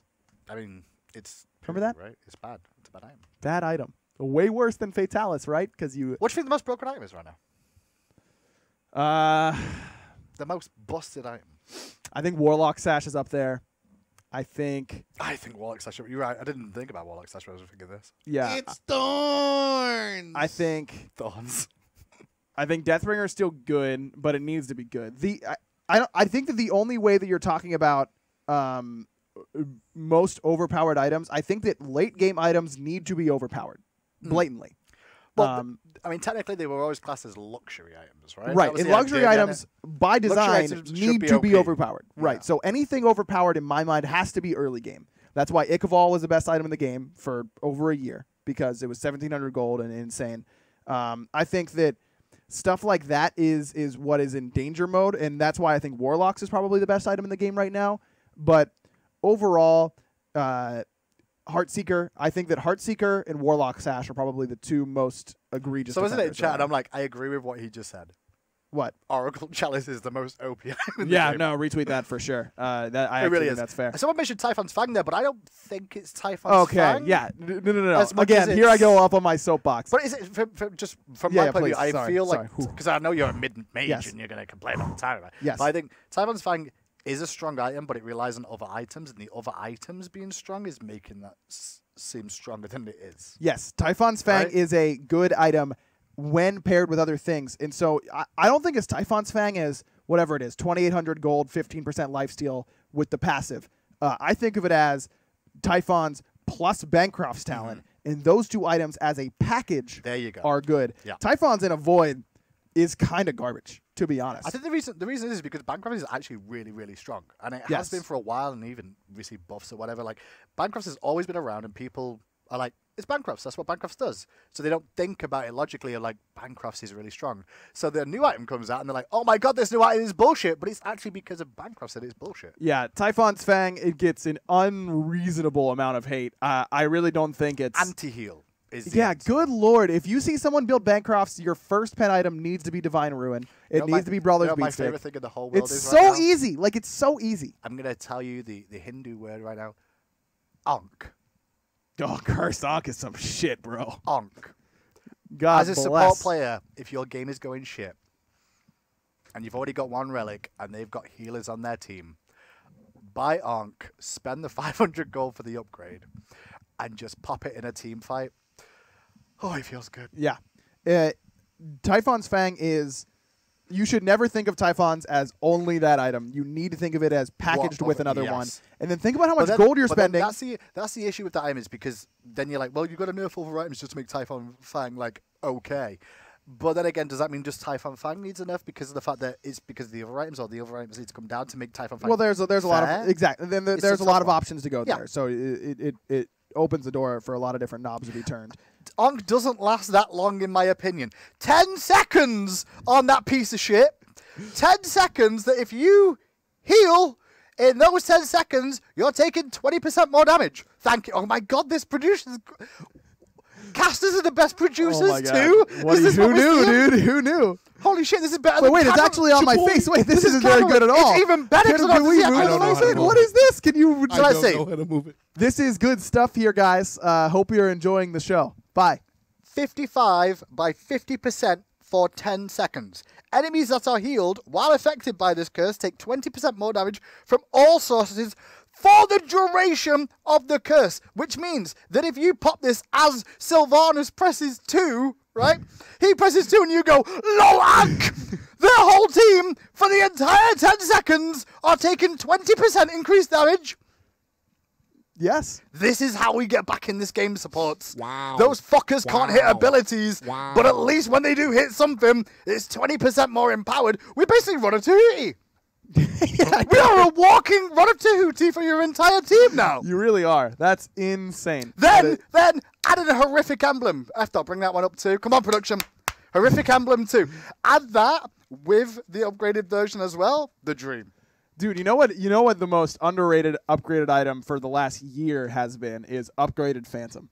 Upgraded Phantom that's is bullshit. old shell. Worlds, you saw a little bit of it, and it wasn't really touched on because generally with our broadcast for Worlds as well, we kind of tone it down in terms of the technicalities because we've got a lot of new viewers watching. But like, Phantom is still bullshit too. Here's horrific emblem now. Can we just look at the upgraded version, by the way? There it is. If you upgrade it, their damage dealt is reduced by 20%. That's not including their attack speed reduced by 25%. Nope. So that's really a big reduction for and hunters. their movement speed. And their movement speed. Movement speed, attack speed, and damage reduction. You hit them with the Cursed Donk as they heal. You hit them with the Horrific Emblem. That's a 40% Percent damage swing. difference there. There's a 40% You're swing doing there. 20% more. They're doing 20% less. And you are tanky and doing a million all at once. Wow. That's... The reason I learned about this, I legit won a game that was Wow. dead. There was a dead game. I was F6 in it on cooldown, and I picked up Ankh. I went, fuck it. I'm just going to get Ankh because it doesn't really fucking matter. We've lost this game anyway. Upgraded it, went, fuck it. Let's just see if we can do something. Wiped the whole team and won the game. That'll happen. And I'm like, holy shit. It's kind of good. That will happen. Oh, yeah. Tom is...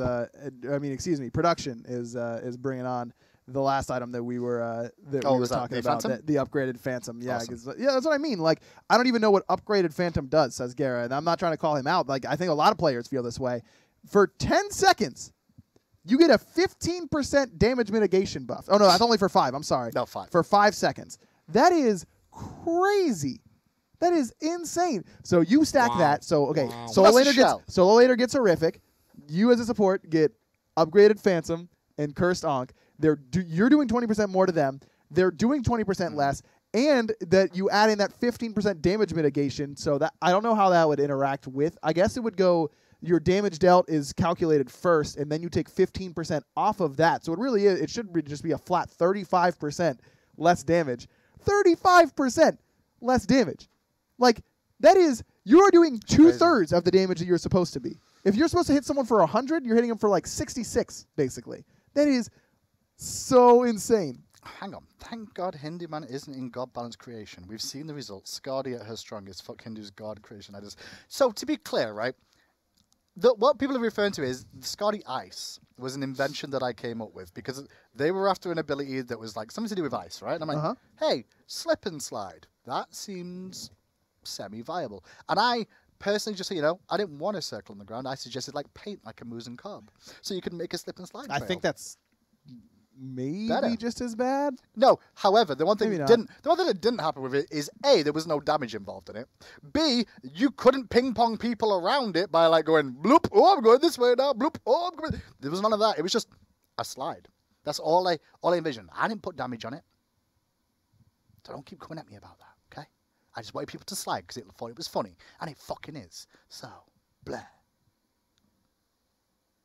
As we touched on earlier, Hindu Man, a Sith Lord for sure. Who would be the Jedi Master to bring you down? If this They're was all Star dead. Wars. Okay, no, I mean They're all dead because I killed them all. that's not the point. Spoilers. Will you just answer the question? Like who's gonna who? Okay, let's not do the sequels. I am the Let's go with dark and the original- light. The original trilogy. I'm the dark and the light. What? Exactly. You're a Sith. You only deal in absolutes, so you're absolute dark. Absolutely light too. Like, how do you argue with that? I'm It's so just dark so. and light. It's just impossible. It's absolutely impossible. Absolutely. The vodka. Yeah, it can be tough. that coffee stain? That's for sure. All right, in the Discord, Taco's the light. Yeah, okay. Yeah. I really like to know what your opinions are on Hebo's popularity right now. Why do people seem so scared to let him go through now instead of, say, Season 4? Oh, man, it's just... I think it's actually his mobility has got out of hand. Funny enough to say that about Hebo. But his water carpet has been the same for a long time now. Oh, yeah? Yeah. Yeah? Yeah. Because nobody's been playing him is one thing. Well, okay, to say that someone like Paul isn't... So, wet paper is probably the most overpowered ultimate he has in his kit. And he now has 4 ultimates. Once upon a time, Hebo had 3 ultimates. Now he has 4. I think it removes slow. Okay, but that hasn't changed. Like it's the same thing. When was the last time here? I'm gonna pull up when that change was made. So I think the reason Hebo could be viable is he gets a little bit more free fight. If he goes, where are we talking about? Mid lane or jungle? I think that his popularity in general. I think solo as well. I've seen a lot of players play him in solo. I didn't want to touch solo just too much, but like jungle, he's viable because his clear is solid because the camps are weaker anyway. And his gank potentially is pretty solid because throw wet paper out and they're slowed underneath it and I'm sped up and then knockups as well. Sure. I think Hebo is better. Hebo in the jungle has always been viable. We've seen pro players play around with it as recently as Season 4. The big difference is that you can just walk in on Hebo and shit on him. Now, you don't know where Hebo is in the jungle necessarily. The jungle's different. Yeah, I was bringing that up as like the jungle is going to be, you're a little bit more, it's more tricky in a weird way, even though we're just talking about Oracle Chalice, that it's tricky to get identification of what camp he's at and how deep he is, and his mobility can be quite skewed. Okay, which patch? I'm not. Don't cheat. Oh, which patch did the slow immunity come in? Did the slow immunity come in for him and his allies? Oh my god, happened at once. November 2016, and I'm really not cheating then. I'm guessing you are about a year off. It's 15. October 6th. 2015. 15. Is that how long it? Hebo and his allies are now slow immune while on the river. That's how long ago it is. I'm so old. In April of 2016, we did up the slow debuff and the speed buff from 40% to 50%. Oh, okay. But those were the last touches to Hebo's water carpet. You're right. Were April of 2016. That's how bad Season 4 was for Hebo. Almost a full 2 years ago. That's how bad it was for Hebo. So I just don't know if I buy that argument.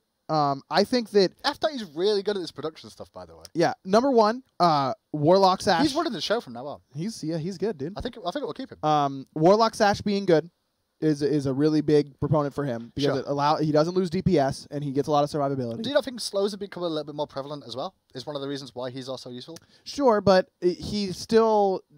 I don't think that's the big reason. I think that the big reason is that he hits his mid game. All mages hit their mid game. That's a good point. Before, mid-game was like, hey, we finished some items now. Do you mind if we poke you a little bit? Now it's like, guess what, idiot? I'm full healthing you instantly. And Hebo does that better than just about anybody. I think it's that mages got better in the mid-game. That is true. And Hebo abuses that better than most mages. But if you I think the biggest issue with a lot of these characters that we're talking, like mages now in general, is like once you're through mid game, when he gets to late game, it's like, all right, shut up and sit down now. Right. And sit at the back and poke. Because if you get caught, you're dead. Because the assassin will fuck you. The guardians laugh at your damage in the later game because everyone's full item build. I guess that's one of the tricks of like, are you playing for a mid game or are you playing for a later game or an early game? Yes, I think that he's just good at basically all times. His weakest part is early game. Yeah. Not as abusable as it used to be is the big thing. So new items helped him a little bit. Mm-hmm. So we'll have to wait and see what happens. We've done really well. But he does feel pretty strong. We're on 2 hours already. I know, we're insane. One thing that I want to touch on though before we start to wrap up, Gareth says when you see a god going more than 2 different roles, something is always wrong. Do you agree with that? Because I do not.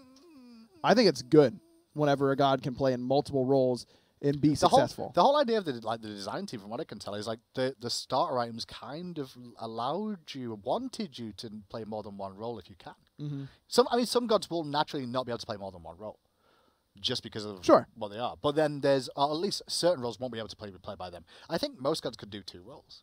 Mm-hmm. I don't think. any hunter, any hunter can play mid. Is there any god that can't do 2 roles? Ares is played solo. Deathwalker played it solo, so. When Deathwalker played Ares solo, it was not a solo lane. Yeah, but technically he was a solo laner. And walked to the solo lane and solo, played it on the solo lane. I actually had this question last night on stream. Ares was the closest I could come. Yeah. I think every other character can do at least. I think we've seen pretty much every character in the game played in multiple roles. I don't think there's Geb Jungle's been done. I mean Geb solo as well. So. Geb Jungle. Big Boy Backpack says... To be fair, you're saying that, but I think we might actually see Geb Jungle, at least fucking double jungle. Isn't it weird how Zhong Kui is still just average with literally all his items being super strong right now? I don't think Zhong Kui is average at all. I think Zhong is super good. I don't think he's average. I think the one thing that you got to do with Zhong is Zhong is someone that requires you to build a comp around him now. That's where I'm at. Sure, you need a lot of protection. It's more... It's more I think he's answers, super good. answers to questions that the enemy team will throw at you if you pick Zhong. Yes. That's what you're after. Yes. As in, you have to design what are they going to do to try and stop Zhong. Yes. That's the game from the enemy team. I mean, it's a game for every character, right? But with Zhong specifically, like, how do we stop Zhong? Okay, we'll slow him. We'll wall him off. We'll put him in a ring. Like, these sort of things are the things that you do to stop a Zhong. Yes. We'll pop shell, right? So how do you answer that back? And it's your job as a team, if you've got a Zhong on your team, to make sure that when they go for those answers, you're like, no, You Phantom motherfucker. You cursed no, onk them. Sunder motherfucker. You Like, cursed onk them, and then they take 20% more damage Drop from them. all of his ghosts. All those Also, ghosts. Zhong benefits from player memory. A lot of times people forget how hard exorcism hits with a card. And speaking of Yeah, that, a straight lot up. of people don't realize how much things have changed with Zhong for a while too, because like Zhong gets an instant heal, or almost is a God, quicker heal. the heal is It's so so much fast, quicker. and man, you want to talk about burst ability combos, like 1-2 from Yeah. Zhong, that card It gets hurts. ripped off. Good lord, that hurts. burst is insane. And that is something that comes on, like, not playing for a while, people will forget how difficult it is, or how Yes. to deal with him. It's actually really weird because like there's gods that come in and out of meta that have happened where Scylla was always my talking point for a long time because Scylla was in the meta, but then banned forever. Forever. She was banned for a long time because she was so strong. Then she got some nerfs and people stopped playing her. And she wasn't terribly nerfed, she was just nerfed a little bit. Nobody picked her up. She was banned for so long, and then when people went back to playing her again, people could remember how to play as her as well as people who could remember how to deal with her. Yes. Now, Zhong's been gone so long that people have also forgotten how to play against it. Yes. And some people have still been playing it this whole time, so There you go. makes it better. All right, we're going to take one call here from Professor Joki before we wrap it up. Professor Joki, welcome in to the Domination Podcast. What's up, man? I want to say one thing, and I have a question. Sure. Beard aggro is best aggro, and my question is, do you think Okay. Rat solo is viable?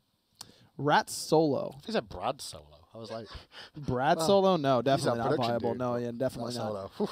Whew. I don't. Really like it. Rat Solo to me feels like it could be pretty good.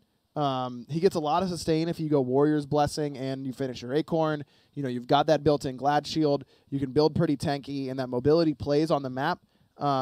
Solo is the role that I've really experimented with the least. So I don't know how effectively I can really answer that question, but in theory, on paper, it seems like it would be worthwhile to me. In theory, it does, but then I guess it just comes down to where the fights are going to unfold and what you need on the team comp too. I think it's a viable pick, but at the same time, you still need to have people on the team that are going to do the things that you're not going to bring as Rat solo. Yeah. That you're going to get elsewhere. Like, Rat has some CC. The ultimate is great setup. got It's a stun. initiation, Right. but then can he really like zone people out of a fight on his own? I think he can if you get a big enough lead. The problem is when Rat Solo was really potent was in Season 3 when Yeah. solo laners were getting just massive, very early leads, big Sure. XP leads. That doesn't really happen I anymore. feel like solo feels a lot like it's on equal par. It feels For like it's one of on the equal first par, times. but your gold income feels good enough that you still feel tanky. Yeah. I swear, the people that work on these things on like how much gold you're getting, you know, Yeah. your XP gain, I swear they're geniuses because they just like throw a bunch of things into a pot and it's like my XP doesn't feel as good, but my gold feels better, and all of Yeah. a sudden I feel really good, but it's not oppressive. It does like, feel when you actually look at just Smite Conquest in general, it feels like all the roles outside of support feel very on par in terms of the leveling situation, based off like whether they might have a little bit more gold or a little bit less gold. Support's going to run that fucked, but who cares about supports, right? good with me. Before we go, I think the last thing I want to do here, do you have a sleeper pick right now that you think is good that not enough people are talking about in whatever role, a specific god in a specific role? I can do mine first if you want a moment to think. Yeah. I think that Neath mid right now is insane. Like straight up nuts. You start Mage's Blessing, and you go straight into Transcendence. You've got 20% CDR right off the bat. Sure. You just go Trans Boots Crusher, and you're ulting people for half their health on 20% cooldown. It feels really, really good right now. Where do you find your mage in the comp if you do that though? I think are we that running Soul. 4 Fizz again? I think that Hey, Soul Jameson in or the duo lane is I don't good. know I how think to you can close play the show. Soul in duo again. Freya you. obviously good. Kronos, the magical I know I'm junglers. You can live. have Hebo. You can have Poseidon. You could have whatever you want. Alquang obviously. I think that you can get double Guardian and have your solo lane Guardian building the Void Stone and an Ethereal Staff or whatever to get some tankiness. I really think that Neath mid right now is under the radar as an absolutely potent pick. I think Neath's under the radar. I think as well, if the meta, from my opinion, the one place that I can think of one where I'm like, this could be a thing, is dependent on if we go back to Transcendence meta or not, because Hunter's moving away from sustain. Chiron could actually be really dangerous. You've given him cooldown reduction. Crusher is actually really good in him as well. Oh, yeah. So combine those two, you get cooldown reduction, the mana, you likes the ability usage. I think Ivan could be pretty good, especially because he can get through those walls too, which is one thing this year that's going to be important, is covering ground. Yeah. Chiron's a possibility. Outside of Chiron, anyone else that's really standing out to me of like, should we see more of it? No. No? You got nothing spicy? Nothing you've been in the lab with? Not recently. Doing some stupid Hindu man shit Not with recently. I mean, to be fair, the closest thing I came to was a Cursed Donk, where I'm like, holy Cursed crap, Donk this is good. Cursed Just Donk one healer on that team and you could wipe the whole team. It's true. And I had 3. The best thing is, here's what that happened in the game that made me realize, oh my god, this is busted to shit. It was a Sylvanas, a Ra, and Vamana. Now, there's nothing funnier than watching Vamana turn into a big baby and then disappear. Literally straight after, because he popped it and I went onk, and my team ruffled across their keyboard, and he was gone. And I know for a fact he had no clue why the fuck he died so quick. Yeah. Oh, I thought I was tanky. What happened? That's what I have a million protections in Yeah. Colossal Fury. Why am I getting just destroyed? And there's not like he can stop it. No, and it's great. There's nothing he can do. It was amazing. That's kind of What mean. does that affect Kronos? Kronos, no, because it's not a heal. It's not a heal, is it? It's not a just heal. No, rewind. rewind doesn't get affected by anti-heal.